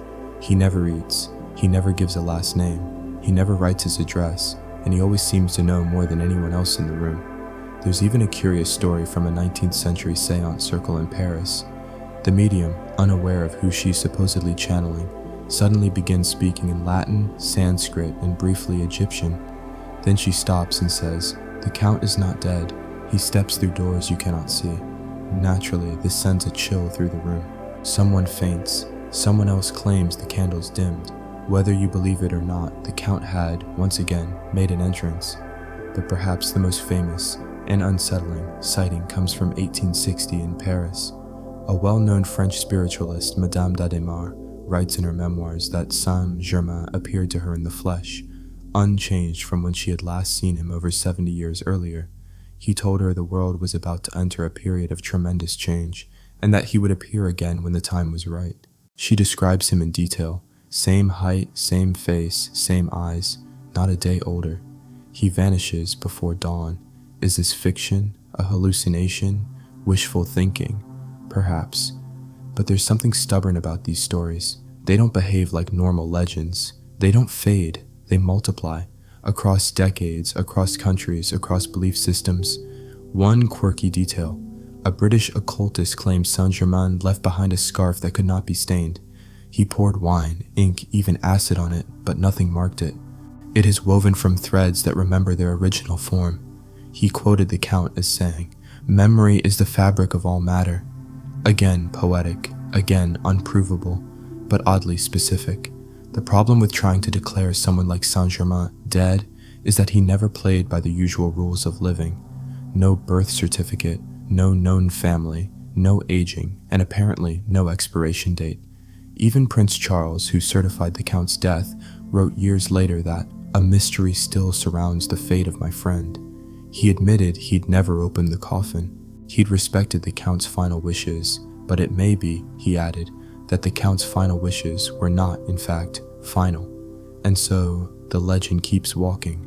Historians still argue whether Saint-Germain's so-called death in 1784 was the end of a man or the beginning of a myth's second act. One modern scholar suggests that the Count may have faked his death deliberately, to escape increasing scrutiny and to shift from physical presence to symbolic influence. That he wanted to become an idea, free of time, free of body, free of pesky dinner invitations. And maybe he succeeded, because over 2 centuries later, people are still claiming to see him. In train stations, on mountain paths, once in an old bookstore in Prague, and always the same words: "I met a man who looked exactly like him." In the smoky camps of Napoleon's army, amid the clatter of sabers and the rhythmic trudge of muddy boots, an odd rumor takes root. It starts as a whisper among officers, then gains shape, breadth, and spine. They say there is a man, tall, graceful, eyes like old coins, who appears just before major events. Not a general, not a soldier, a visitor. The name passed around, the Count of Saint-Germain. It begins in 1805, just before the Battle of Ulm. A young officer named Marceau, known more for gambling debts than battlefield heroics, swears he met an elegant man in civilian clothes while scouting near the Danube. The man gave him clear, deliberate advice. Withdraw before dusk, the hills will lie. The message made no sense to Marceau. He ignored it. That night, their flanking maneuver failed catastrophically due to enemy artillery hidden in the very hills the stranger warned about. Marceau, in a letter to his cousin, described the man as unbothered by rank, clothing spun from quiet wealth, and eyes that seemed to have seen every war but wear none of the pain. Then comes the tale from Talleyrand, Napoleon's slippery foreign minister. During negotiations, he reportedly encountered a strange advisor who sat in the background of several meetings and never introduced, never speaking unless spoken to. Talleyrand, known for his razor-sharp perception, later asked who the man was. No one knew. One steward said he came with the general from Prague. Another claimed he was already here when we arrived. Talleyrand later noted in his journal, "He looked at me like a teacher disappointed by his student's thesis." It's during the Russian campaign that the sightings get stranger. As Napoleon's army marches eastward, an officer named Delacroix records in his diary a bizarre encounter.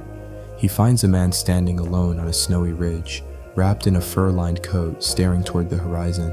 Delacroix greets him. The man nods. "You go toward ruin," he says softly. "Fire will freeze you."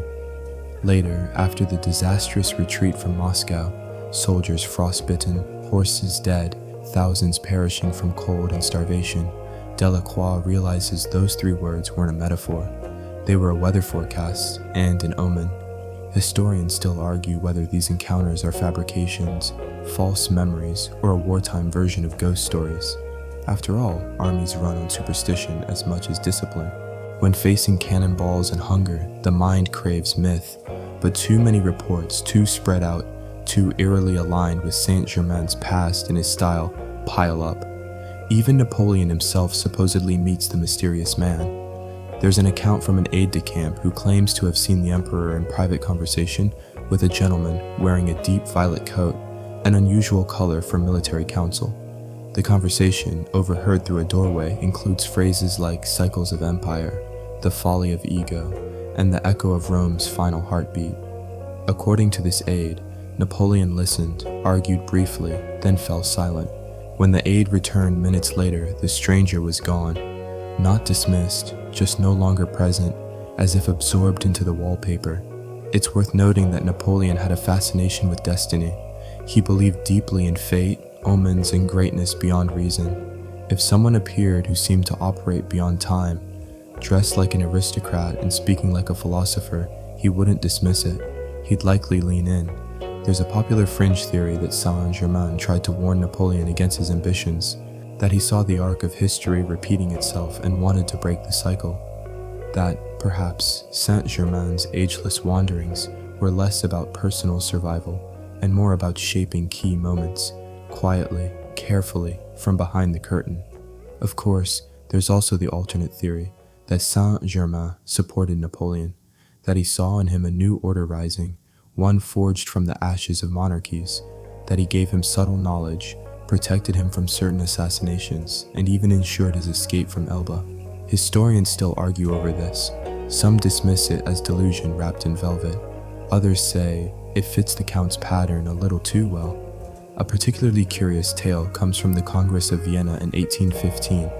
As Europe's leaders gathered to redraw the map post-Napoleon, a man matching Saint-Germain's description is seen entering and exiting sessions with no clear affiliation. Several delegates assume he belongs to one of the less visible royal houses until they realize no one signed him in. One diplomat confronts him, asking who he represents. "I represent continuity," he replies. Then he lifts a glass of wine and walks away. Again, he's never seen eating, but he does seem to enjoy holding wine. There's also a strange letter attributed to Austrian statesman Metternich, in which he describes a conversation with a man who claimed to have witnessed the fall of Carthage. Metternich was not a man prone to fantasy. That line in the letter stands out like a drop of ink on snow. Even into the 1820s, long after Napoleon has faded from power and France has swung back toward monarchy, reports continue. In Brussels, a woman in her 90s claims she saw the same gentleman who once gave her advice as a girl, advice that saved her family from ruin. He hadn't changed. Only the style of his shoes, she said. Others describe a man offering cryptic advice to young revolutionaries in Italy, or slipping out of crowded salons in St. Petersburg, always leaving behind a faint scent of lavender and something older, dust and memory maybe. One curious account, though likely apocryphal, claims that in 1840 an aging French soldier in Marseille was approached by a quiet man in gray who said, "You marched beneath the eagle," but the eagle forgot how to land. When the soldier asked his name, the man only smiled and said, "We met in Moscow." By then, most people had assumed the Count of Saint-Germain was a story, an 18th century footnote, a riddle folded into powdered wigs in forgotten kingdoms. But for those who served under Napoleon, the man had simply changed form, shifting from rumor to rumor, memory to memory, never too close, never quite gone. And if you believe the stories, if you listen closely enough, you'll notice a pattern. The Count always appears near turning points, before the Bastille falls, before the Russian snows swallow an army, before treaties are signed that will unravel decades later. He doesn't try to stop history, he just shows up with a raised eyebrow, maybe a violin case, and a remark that doesn't make sense, until it's too late. So perhaps the better question isn't whether he was real, it's whether he's finished. Because in times of change, of upheaval, of silence before storms, you'd be surprised how many people still say the same thing. I saw a man. He didn't look like anyone else. And he said something I didn't understand until I did. Mount Shasta looms in Northern California like a forgotten god draped in snow, rising out of nowhere and refusing to be ignored. Even from miles away, it feels strange. Not ominous exactly, but aware. Which is probably why, in the late 19th century, mystics start to gather around it like moths to a quiet cosmic flame, and before long, the name whispered through its pine-shadowed foothills is one we already know, Count Saint-Germain. Yes, him, again. By this time, we're decades removed from powdered wigs, and Saint-Germain has already died at least once, possibly twice. And yet, as America begins its own flirtation with esotericism, spiritualism, channeling, secret masters, his name not only survives, it thrives. You can thank Helena Blavatsky for that. Madame Blavatsky, founder of the Theosophical Society, is part philosopher, part explorer, part chaos energy in a flowing dress. In the 1870s and 1880s, she travels the world collecting ancient wisdom like its Pokemon. And during a particularly intense period of automatic writing, channeled visions, and tea with suspiciously well-read spirits, she introduces the concept of the Ascended Masters. These are enlightened beings, she claims, who once walked the earth like us but have since transcended the physical plane. They guide humanity from beyond, nudging us towards spiritual evolution, like patient but often exasperated celestial parents. Among the most powerful of these masters, Count Saint-Germain, Blavatsky refers to him as the Wonder Man of Europe, a being who lives in physical form when he chooses, but now operates mostly on higher planes. She says he is the master of the seventh ray, sound familiar, the bringer of ceremonial magic, transformation, and violet fire. Basically, the metaphysical equivalent of a department head in the spiritual university of Earth. Historians still argue whether Blavatsky ever truly believed in Saint-Germain's immortality or used him as a symbol. But to her followers, it didn't matter, like he was real. He had always been real, and he had moved on from royal courts to cosmic council meetings. By the early 20th century, Saint-Germain becomes a staple in the growing New Age movement, no longer a mysterious noble who may or may not eat soup. He's now an interdimensional teacher, reportedly materializing at key points in history to gently tug humanity back from the brink of disaster, or, occasionally, just to give tips on meditation. One of the stranger chapters in this mythological expansion happens right near the base of Mount Shasta. In 1930, a man named Guy Ballard goes hiking there, reportedly searching for spiritual renewal, or possibly just some decent air. Instead, he claims to meet a tall, strikingly elegant man who introduces himself as, yes, Saint-Germain. The stranger looks youthful, ageless, He radiates calm. He speaks in metaphors and wisdom nuggets. And after a series of meetings, Ballard says he receives direct transmissions of spiritual teachings from Saint Germain himself. Ballard goes on to found the I Am activity, a spiritual movement rooted in theosophy, Christianity, and a whole lot of capital letters. In his version, Saint Germain is no longer just a legend. He's an active participant in Earth's ascension, now openly working with disciples to prepare humanity for a new age of peace, transformation, and, of course, violet flames. The I Am movement teaches that followers can invoke Saint Germain's presence, chant his name, meditate on his energy, and receive guidance. Books are published, posters printed, speeches given. Saint Germain becomes not just a master, but a brand. He's depicted as tall, handsome, wrapped in radiant purple robes, often surrounded by light or holding a glowing crystal. The cheekbones are devastating. His hair is suspiciously perfect. It's like someone turned the mystery of eternity into a daytime soap opera lead, and yet people feel deeply moved by his image. And it's not just Ballard. Dozens of other mystics, channelers, and visionaries start referencing encounters with Saint Germain. Some say he appeared to them in dreams, others during moments of crisis. A few claim they saw him walking calmly through airport terminals, bookstore aisles, or misty mountain trails. Each time, the same description: not young, not old, timeless. One quirky tidbit: a woman in Santa Fe swears she saw him materialize during a Reiki session. He said only one thing: drink more water, then vanished, helpful if slightly anticlimactic. Even skeptics are intrigued, because Saint Germain's myth doesn't behave like most legends. He doesn't fade, he adapts. He's like the spiritual version of a software update, always current, always vaguely glowy.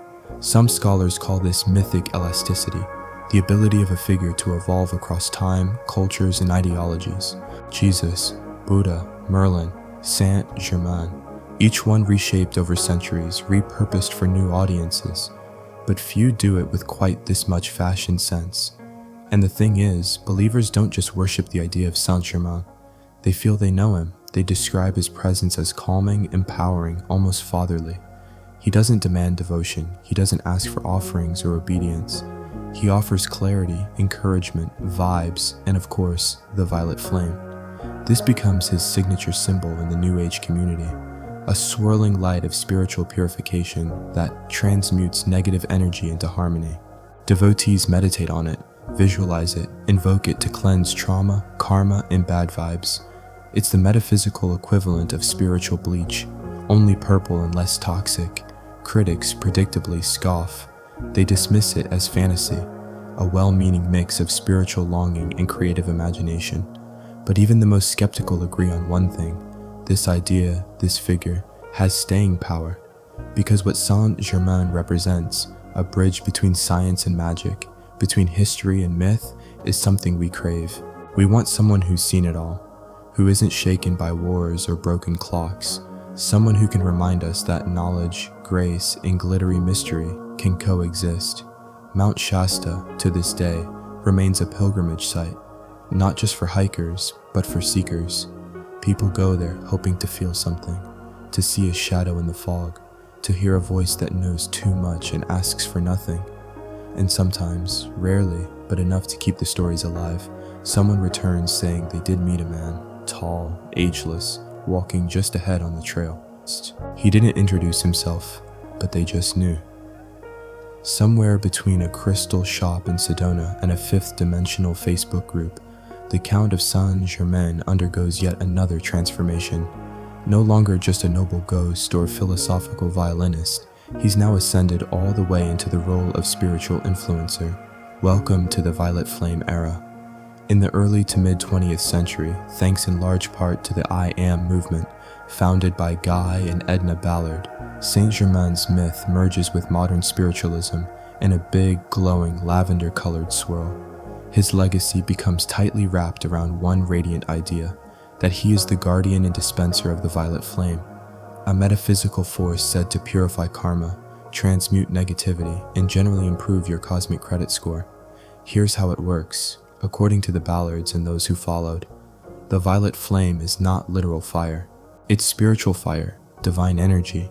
You don't light it with matches, you invoke it with intention, visualization, and ideally a few well-chosen affirmations. Chanting, "I am a being of violet fire, I am the purity God desires," while imagining yourself wrapped in shimmering violet light is supposed to clear your aura like a mystical car wash. Yes, it sounds like something you might overhear in a spa run by ancient Atlanteans, but millions of people have practiced it, and many say it changes their lives. To them, Saint Germain isn't a relic of powdered quartz. He's a living teacher in the realm of light, still very active, just operating behind the veil. And it's not just the I Am movement anymore. By the 1950s, multiple offshoots spring up, including the Bridge to Freedom and the Summit Lighthouse, each offering new channeled messages from Saint Germain. He has, by now, become prolific, not personally writing, of course, but communicating through messengers, chosen individuals who claim to receive his teachings during deep meditative trances. Some of these messages are oddly practical. One warns about the dangers of pollution and recommends sustainable agriculture, years before it becomes a mainstream concern. Another explains the importance of balanced masculine and feminine energies. One channeled lesson even discusses the mechanics of teleportation. Naturally, historians still argue whether these messages are wishful thinking with a hint of cosmic flair, or whether they represent a genuine continuation of the Count's influence. Skeptics suggest that the myth of Saint-Germain simply evolved to meet the emotional needs of a modern world, looking for meaning beyond organized religion. It's a fair point, but again, the consistency is startling. In every age, the Count embodies a very specific kind of wisdom, advanced, elegant, detached, and utterly uninterested in power. He teaches without lecturing. He guides without demanding. He doesn't promise salvation. He hands you a flashlight and points toward the next step. And then there's the fashion. Yes, we're going there. Because Saint-Germain's spiritual iconography is basically haute couture enlightenment, flowing violet robes, a golden aura, a crystal-topped staff, wavy shoulder-length hair that screams immortal conditioner. Honestly, he looks like the final evolution of a Renaissance archangel crossed with a shampoo commercial. You can now buy meditation cards with his image, calendars, t-shirts, Saint-Germain-themed incense, even tea blends. He has transcended mortality, yes, but also entered the merch aisle. One quirky fringe tidbit: a woman in Oregon claimed she met Saint Germain in a dream, where he guided her to a thrift store, told her which lamp to buy, and later she discovered a hidden envelope inside the base, containing $1,000 and a handwritten note. For when you finally listen, could be a fluke, could be an elaborate prank, or maybe he just really hates bad lighting. More and more, Saint-Germain becomes associated with themes of personal sovereignty, freedom, transformation. Unlike other religious figures who are often tied to rules, hierarchy, or sin, the Count is different. He's the guy who walks into your life, dressed like a crystal disco ball, and says, "You already have everything you need, you've just forgotten." He becomes a patron saint of the seekers, the misfits, the folks who never quite clicked with dogma but still believe something is out there. Or maybe in here, somewhere between the lungs and the longing. In one popular channeling from the 1980s, Saint-Germain tells his audience, "You are not waiting to be rescued, you are waiting to remember that you never needed saving." Not bad for a man who once refused to eat soup in front of a French duke. What makes the violet flame especially sticky in spiritual circles is its accessibility. You don't need a temple, a tithe, or a master's degree in metaphysical engineering. You just need a quiet space, a willingness to breathe, and a moment of focus. People use it during stressful days, during grief, even during bad traffic, and they swear it works. They say they feel lighter, less anxious, more themselves. Is it psychological? Perhaps. Is it placebo? Could be. But maybe it's something else entirely. Maybe it's the same feeling people had when Saint-Germain walked into a drawing room 200 years ago and somehow made everyone sit up straighter without saying a word. You see, whether he's painting sapphires with light, composing music that doesn't end, or popping into your meditation to suggest you declutter your emotional baggage, the Count's power lies in something very rare, a presence that doesn't demand belief to be felt. Historians still argue whether the modern Saint-Germain bears any resemblance to the original, but when people feel comforted by his image, inspired by his words, or moved to become kinder, more intentional versions of themselves. Does it matter? Because if you follow the threads across time, through the French salons, the castles in Germany, the Himalayan temples, the seance circles, and now through podcasts and yoga studios, you see a pattern. Saint-Germain never stays in one place. He doesn't root himself in facts or dates. He adapts. He transforms. Just like the violet flame itself, he is myth behaving like memory, a story you didn't know you knew. And if the stories are to be believed, he's still out there. No longer bound by dukes or diaries, but by candles, by chants, by people sitting cross-legged in bedrooms, whispering his name and asking quietly for something to change.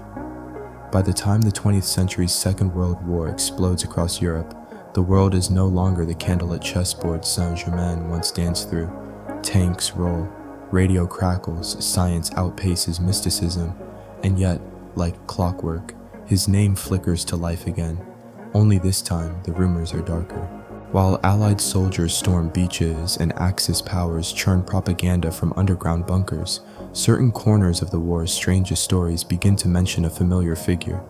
Elegant, ageless, watching from the margins. Welcome to the Count Saint-Germain's most unsettling chapter yet, his whispered involvement with Nazi occultism.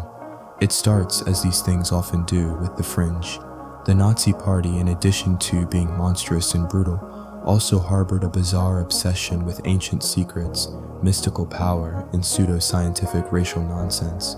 Heinrich Himmler, head of the SS and full-time collector of esoteric garbage, believed history had hidden forces, runes, relics, Atlantis, and he wanted to find them. The Anna Nerba, a real and chillingly well-funded SS institute, was tasked with uncovering ancient Aryan roots. Its projects included expeditions to Tibet, searches for the Holy Grail, and decoding ancient symbols. Within this murky stew of myth, mysticism, and very real horror, Count Saint-Germain's name appears in more than one occult dossier. Now, historians still argue whether Saint-Germain was ever truly involved, or if his name was used by opportunists trying to lend legitimacy to their lunacy. But here's what we do know. Several figures within Nazi-adjacent spiritual circles claimed to receive messages from Saint-Germain. In their version, he wasn't the benevolent master of violet rays, but a cosmic authority who might help elevate the right people into a new age of power. Others, including defectors from these groups, said this was pure misinterpretation or willful corruption of a peaceful entity's name. A strange example, Karl Maria Willigut, Himmler's personal spiritual advisor, referred to ancient beings who had lived for centuries and advised kings in secret.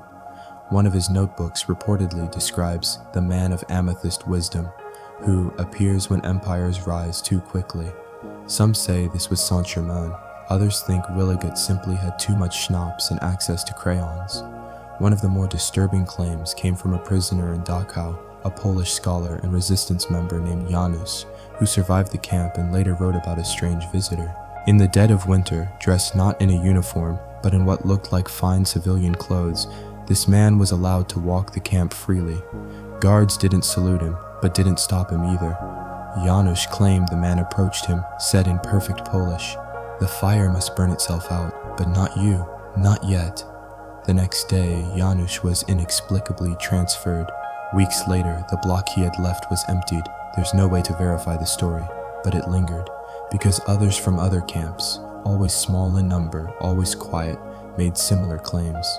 A stranger, unaged, calm, offering a phrase or a warning or a strange glance, and then gone.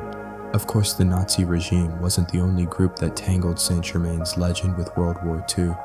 Across the Atlantic, spiritual circles in the US were invoking the Count's name for entirely different reasons. The I Am movement, still very active in the 1940s, framed him as an active force behind Allied victories. Guy and Edna Ballard claimed that Saint-Germain was working invisibly with Roosevelt, Churchill, and even scientists, guiding them toward victory and away from catastrophe.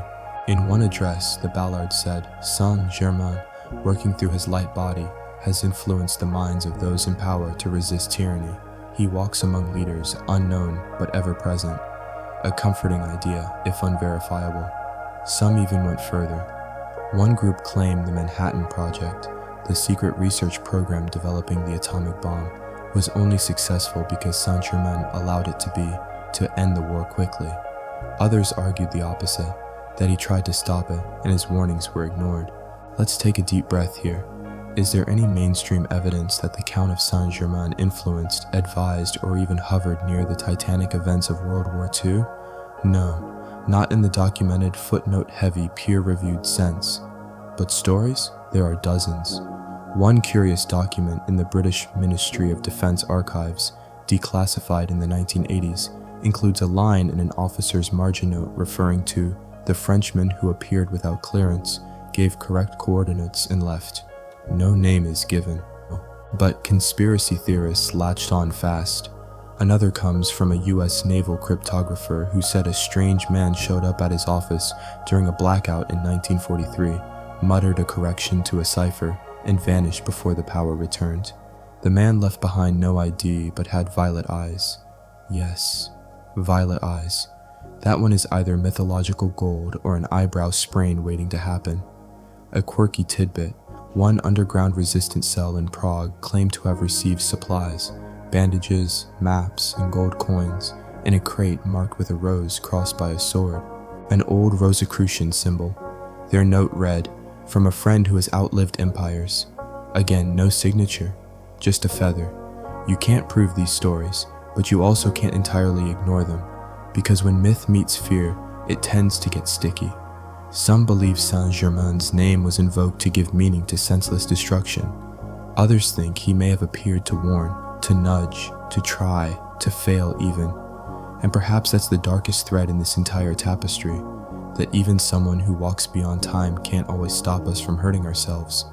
Historians still argue whether including Saint-Germain in the narrative of World War II is irresponsible myth-making, or simply a reflection of our need to find patterns amid chaos.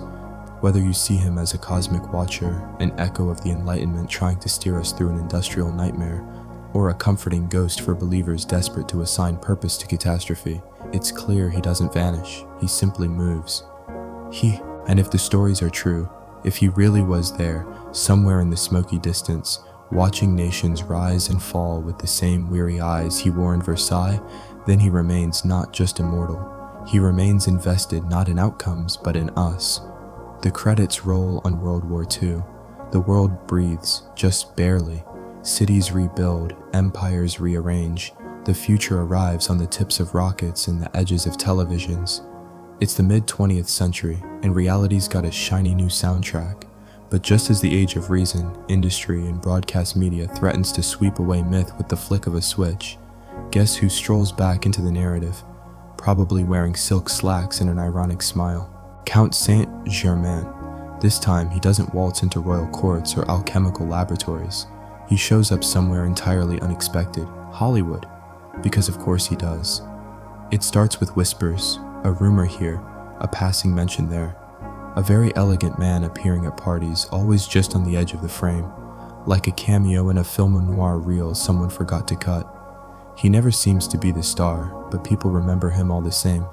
The way he speaks, the way he moves, the way time seems not to touch him, no matter how many martinis go by. By the 1950s, stories bubble up through California's golden lounges and studio backlots.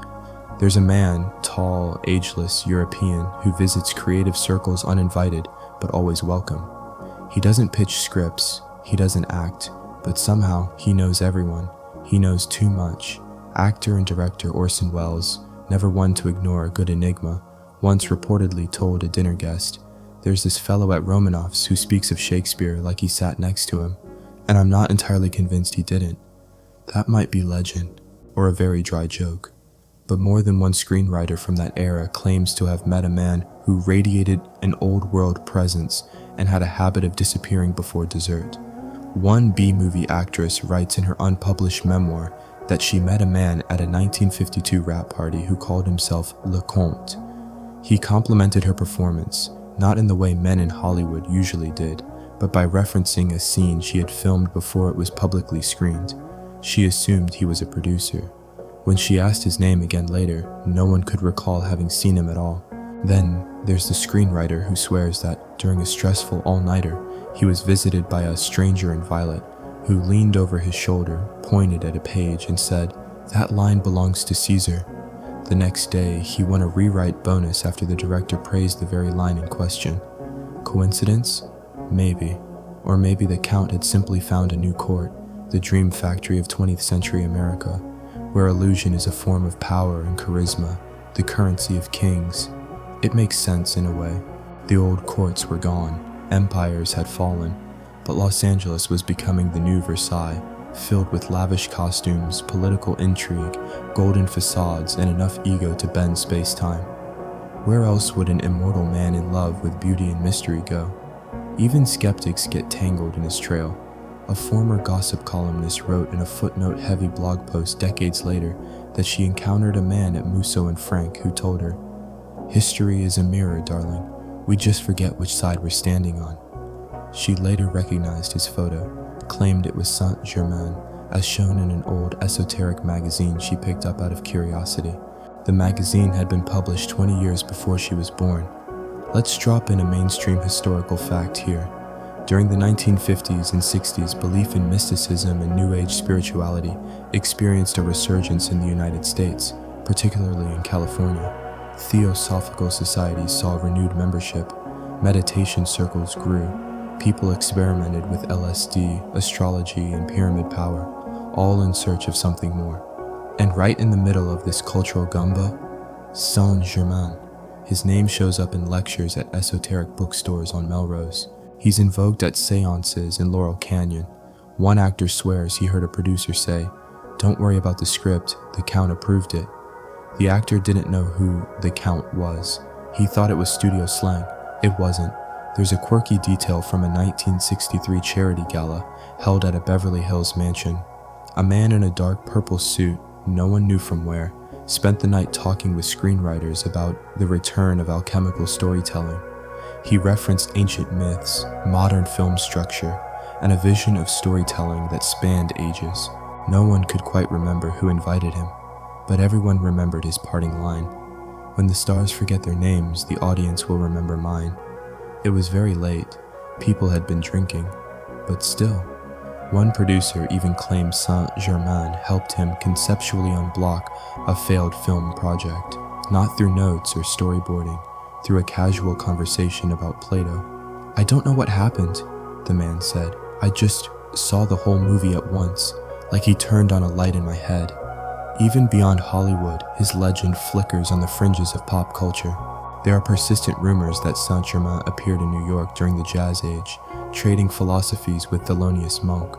A pianist once said he met a man in silver cuffs who played a single note so deep it silenced the club. Is that metaphor? Possibly. But with the Count, metaphors have a habit of showing up in person. One of the more peculiar fringe tidbits comes from a retired makeup artist who, in the 1970s, swore that a man came to his private studio asking for a look that says timeless but not undead. The artist tried to laugh. The man did not. He paid in unmarked coins and left no return address. The makeup artist never saw him again. But the strange thing, he later recalled, was that my mirror cracked the next morning. No impact, just a hairline fracture, right down the middle. By now, Saint-Germain isn't just a mystery. He's a kind of sacred celebrity, a cameo artist in the long film reel of modern history. Historians still argue whether his presence in 20th century culture is rooted in any real figure, or whether the myth simply grew legs, sunglasses, and a clean pair of loafers. But his persistence is hard to ignore. He is the contradiction personified, a man who never dies and never demands to be noticed, a figure always almost seen, a whisper with a martini glass. And in Hollywood, where reinvention is religion and appearances lie with professional precision, perhaps the Count feels right at home. Because what is film if not the perfect blend of illusion and memory? And who better to understand that than a man who walks across centuries with the same expression, the same suit, and the same unnerving gift for showing up exactly when no one expects him? Imagine sitting in an airport lounge, half asleep, over-caffeinated, thumbing through your phone while the ceiling buzzes with fluorescent fatigue. And then you see him. Not someone, not a celebrity, but him. A man in a perfect suit, not modern, not outdated, just right. He isn't on his phone. He's not panicking about a gate change. He's sipping water, still untouched, and watching the tarmac with the calm of a man who's seen jet fuel, horse-drawn carriages, and possibly the invention of fire. And here's the part that gets under your skin. You feel like you know him, like you saw him somewhere before, maybe in a museum painting or a weird dream. He gives a small nod, your name almost forming on your lips, and then, boarding call, gone. That's the story, repeated in various forms from a strangely wide circle of modern travelers, particularly those who claim to have seen Count Saint-Germain, not in Versailles or Vienna, but in airports. Yes, airports. One woman swears she spotted him in Terminal 4 at JFK, reading a French-language newspaper from 1926. When she circled back to glance again, the man had vanished, but the paper was left behind. Others recall chance encounters at Charles de Gaulle, Heathrow, even Singapore, Changi, always a lone traveler, polished shoes, too elegant for coach, too timeless for first class. And it's not just in transit. Saint-Germain sightings have become a kind of modern campfire tale, told in places with a lot of glass and LED lighting. A Los Angeles bar manager once reported a weirdly well-spoken guy who came in every few months, never aged, never ordered more than water, and once left behind a napkin scrawled with musical notation no one could decipher. An Atlanta jazz club owner tells the story of a regular who showed up every other year, requested the same song, one that only the pianist seemed to know, and then disappeared for long stretches. The doorman, who'd worked there since the 70s, insisted the man hadn't aged a day.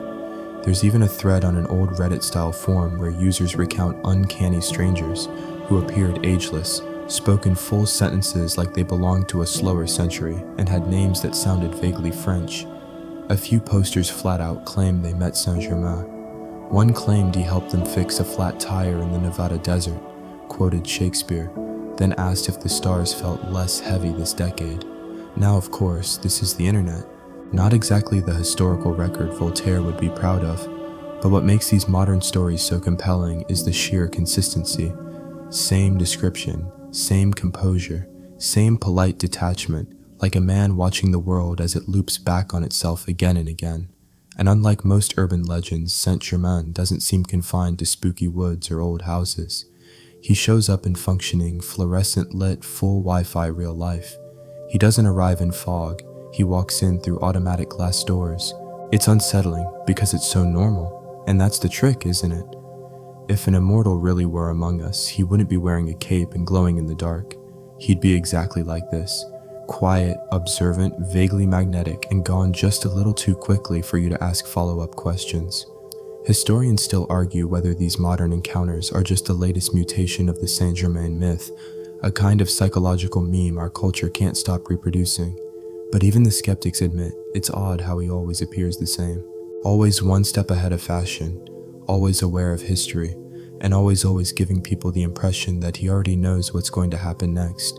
One particularly strange case from 1996 involves a university professor who claimed a man came to one of her lectures on Renaissance alchemy, asked a series of deeply insightful questions, and afterward gave her a note.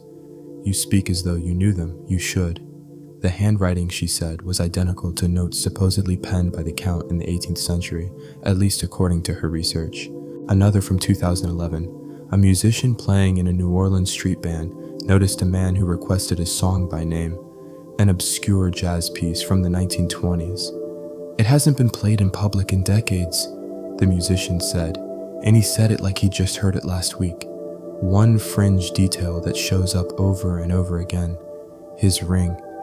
In many modern encounters, people mention that the man wore a unique ring, usually a serpent eating its own tail, the Ouroboros, or a gemstone that glowed faintly even in low light. Some say it pulsed slightly when he moved. Others say it was ice cold to the touch, despite summer heat. A woman in Sydney claims she reached to shake his hand and brush the ring. "It felt like glass in memory," she said, whatever that means. And then there's the matter of time. Multiple people have reported losing time around these encounters. They meet the man, speak for what feels like 5 minutes, then realize an hour has passed. Phones die unexpectedly. Watches stop. One man said his Fitbit logged 0 activity during the conversation, despite the fact that he was standing, gesturing, and pacing. Of course, these could all be coincidences or exaggerations, or the brain's charming habit of making weird things even weirder. But again, patterns, because whether it's a violin concert in Leipzig, a seance in San Francisco, or a ticket counter at LAX, people are still seeing him, still describing him the same way, still remembering him years later and wondering, was that? Historians still argue whether the modern sightings are proof of an elaborate, ongoing impersonation, or simply evidence that myths adapt to the times they live in. A figure like Saint-Germain doesn't need to be real to be relevant, but the sightings persist, and not just in spiritual circles. Occasionally, someone from a boardroom or an IT conference will post about a very strange guy who made a comment that changed how I thought about my career, then just vanished. Sometimes he gives a first name, sometimes none at all, and it's never dramatic. There's no bolt of lightning, no ta-da, just a conversation that seems to echo longer than it should. Then he's gone. A gate closes, a door slides shut, a cab pulls away into traffic, and you're left blinking, wondering if maybe, just maybe, you shook hands with history in a really good suit. The world tips into the 21st century like a half-balanced wine glass, trembling, uncertain, but still weirdly elegant. Technology accelerates, information overflows, and humanity feels more connected than ever, yet somehow lonelier too.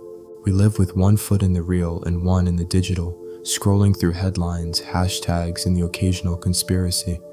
And through it all, in whispers and blog posts, in DMs and strange sightings, the Count of Saint-Germain continues to appear. Only now, he's a meme, a myth with an internet connection, a TikTok tall tale hiding in plain sight. Search Saint-Germain online, and you'll find him reborn as everything from a spiritual guru to an alien emissary. He's showing up in Instagram reels about energy healing, mentioned in YouTube rabbit holes about ancient astronauts, even tagged in Twitter threads about quantum immortality and parallel timelines. And yet, for all the noise, the story remains curiously consistent. He never seems to age. He still doesn't eat in public. He offers advice that sounds like philosophy, and prophecy had a quiet child together. And no matter how advanced the tech becomes, he always feels one step ahead, like he's already seen the latest iOS update and politely declined. Take, for instance, the 2017 podcast episode titled The Immortal in the Elevator, where a San Francisco startup founder describes meeting a ridiculously poised man in her building's lift. He asked a question about her app's interface, then calmly said, "You're solving the wrong problem. The bottleneck isn't code, it's consciousness." Before she could reply, he stepped off on a floor that didn't exist. Sounds bonkers, but it went viral. Comments poured in. Dozens of people claimed to have met similar men. One even shared a sketch. Tall, ageless, dark coat, subtle smirk.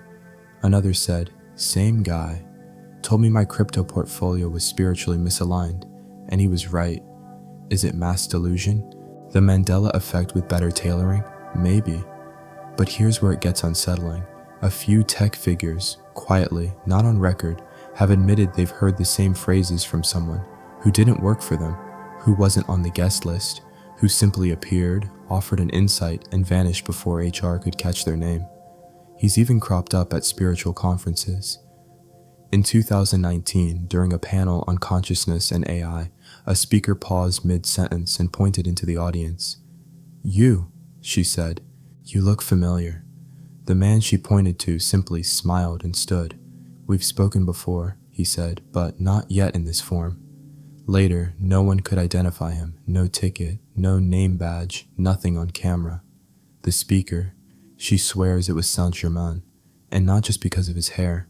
Historians still argue whether these contemporary sightings are just the latest iteration of an evolving myth or something deeper, a collective archetype slipping through the edges of modern life.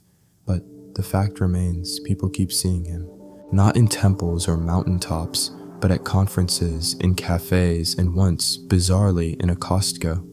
Yes, a woman in Phoenix claimed he asked for directions to the almond milk aisle, said something cryptic about the illusion of expiration dates, and left behind a 16th century coin. Could be a prank, could be someone with an impressive commitment to character work. But that coin? Real. And then there are the dream encounters. More than ever, people report meeting the Count not in waking life, but while asleep, lucid dreams, astral travel, subconscious messages. In these encounters, he often appears in a long hall of books, or a marble chamber lit by violet flame, or on a boat that sails without water. His messages, they say, are always timely, personal, disorienting. One programmer dreamt that Germain showed her how to restructure her life like clean code. Another swore he met the Count on a moonlit balcony and was told to forgive his father. A poet described being handed a gold pen and hearing, "You've written the prologue long enough." No matter the medium, Zoom, Dreamscape, or traffic jam, the story holds. He's not trying to be famous, he's not recruiting, he's just present, watching, nudging, suggesting, maybe amused, maybe concerned, always a little ahead. Even in online forums, yes, those strange corners of the internet, users have gathered to swap stories, not just about sightings, but about effects. The Germain effect, they call it, meeting him, or even dreaming of him, often precedes a strange run of clarity, job offers, breakthroughs, forgiveness. Some describe it as a cosmic reset. Others call it extremely well-dressed gaslighting. There's even a subreddit devoted to tracking these moments, most dismissed, a few compelling. A recent post read, "He asked if I remembered the waltz. I've never danced in my life, but I said yes, and he nodded like he was relieved. I can't explain it, but since then, I've been writing music in my sleep." One quirky fringe tale. A man in Germany claimed he found a USB drive in an abandoned train station restroom. On it, a single audio file, soft piano, undeniably human, but no melody anyone could identify.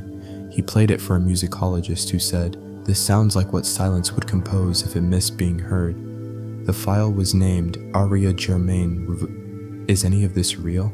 That's the wrong question, because Germain isn't just a person anymore. He's a presence.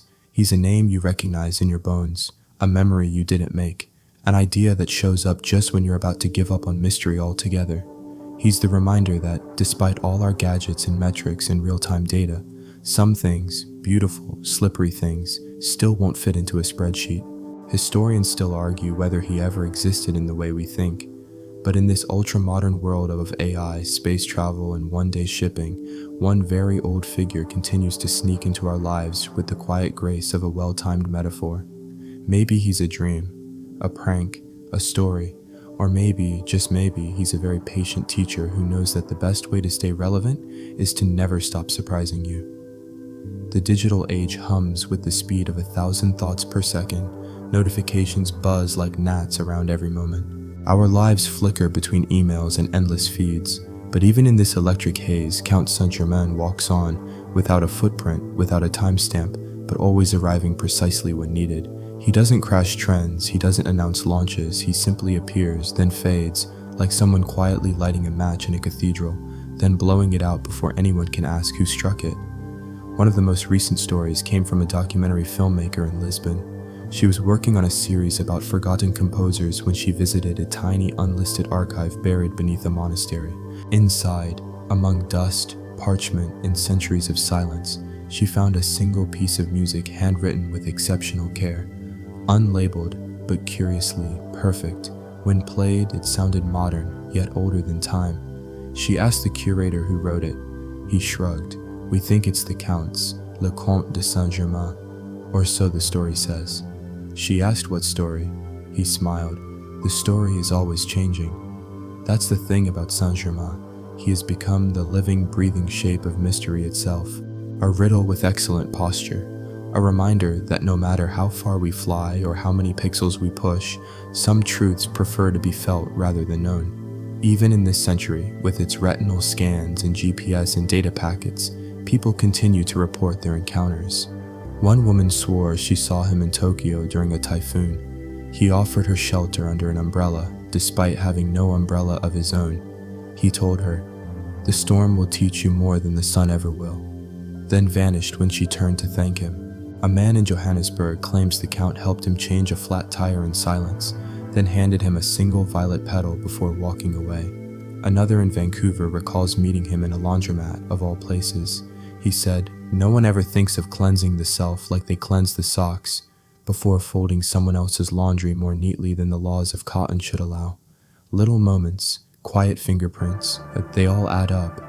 And then there are the whispers, those more elusive reports slipping through encrypted channels, private forums, and hushed conversations. That he's been seen meeting with diplomats, that he's made comments about climate, about the need for correcting the course. One tech entrepreneur claims the Count gave her the blueprint for a breakthrough battery design in the form of a riddle. She hasn't solved it, yet. Historians still argue whether this is mass hallucination, archetypal projection, or just the long tail of a really good 18th century prank. But even among skeptics, there's an unspoken admission. It would be poetic if someone like him existed. If someone could walk through time, not with armies, but with grace. Not with demands, but with reminders. And those reminders always return to the same message. Whether he's advising kings, dodging death, conducting symphonies, whispering to spiritualists, or showing up at laundromats, it's always this: you are more than you remember. He never screams it, never posts it. He simply offers it, like an old glove found in a coat pocket, worn, warm, and somehow yours. Perhaps that's why he's endured. Because in a world spinning faster than ever, the Count moves with deliberate stillness. He doesn't need to be everywhere. He only needs to be there, exactly when someone needs him most. And maybe that's all immortality really is. Not a heartbeat that won't stop, but a purpose that won't fade. Some say he'll return publicly, that one day, during a time of great need, he'll step forward with the same calm eyes and say, "You've wandered far enough." Others believe he never left, that he walks among us always in borrowed faces and familiar words, a story made flesh, a presence in the quiet corner of a crowded cafe, the final line of a poem you forgot you wrote. So tonight, as the lights dim and the night folds around your shoulders like soft velvet, listen closely. You may not hear footsteps, you may not see violet rings or mirrored eyes, but maybe, just maybe, you'll feel it, that ancient peculiar knowing, that somewhere, someone is watching over the strange, staggering story of humanity, and smiling softly as the next chapter begins. And now, here we are, gently drifting at the edge of history and dream. The story of Count Saint-Germain, whatever it may be, has walked with us from castles to cafes, from parchment to pixels, always wrapped in mystery, always just a fingertip away. Maybe he was a man who refused to die. Maybe he was never truly born. Maybe he's a mirror we hold up when we most need a reminder that the world is still magical, still unfinished, still capable of wonder. And now it's your turn to step back. Let your breath deepen. Let your shoulders soften into your bed or your chair or whatever little quiet space you've carved out tonight. Let the hum of the room, maybe a fan, maybe a distant city street, settle into the rhythm of your heartbeat. The Count, if he's listening, wouldn't rush you. He'd probably just sit nearby, nodding once, watching with the patient eyes of someone who's seen everything and still believes the most important moment is always the one you're in. So, close your eyes if they aren't closed already. Let the violet flame burn soft in your imagination. Not a fire, not even a glow, just a whisper of peace melting through your chest, wrapping around your breath, dissolving all that noise we carry without realizing. You are safe, you are remembered, and somewhere across time, someone still walks with pockets full of secrets, humming an old tune, smiling at the strange beauty of it all. Good night, traveler. Sleep well.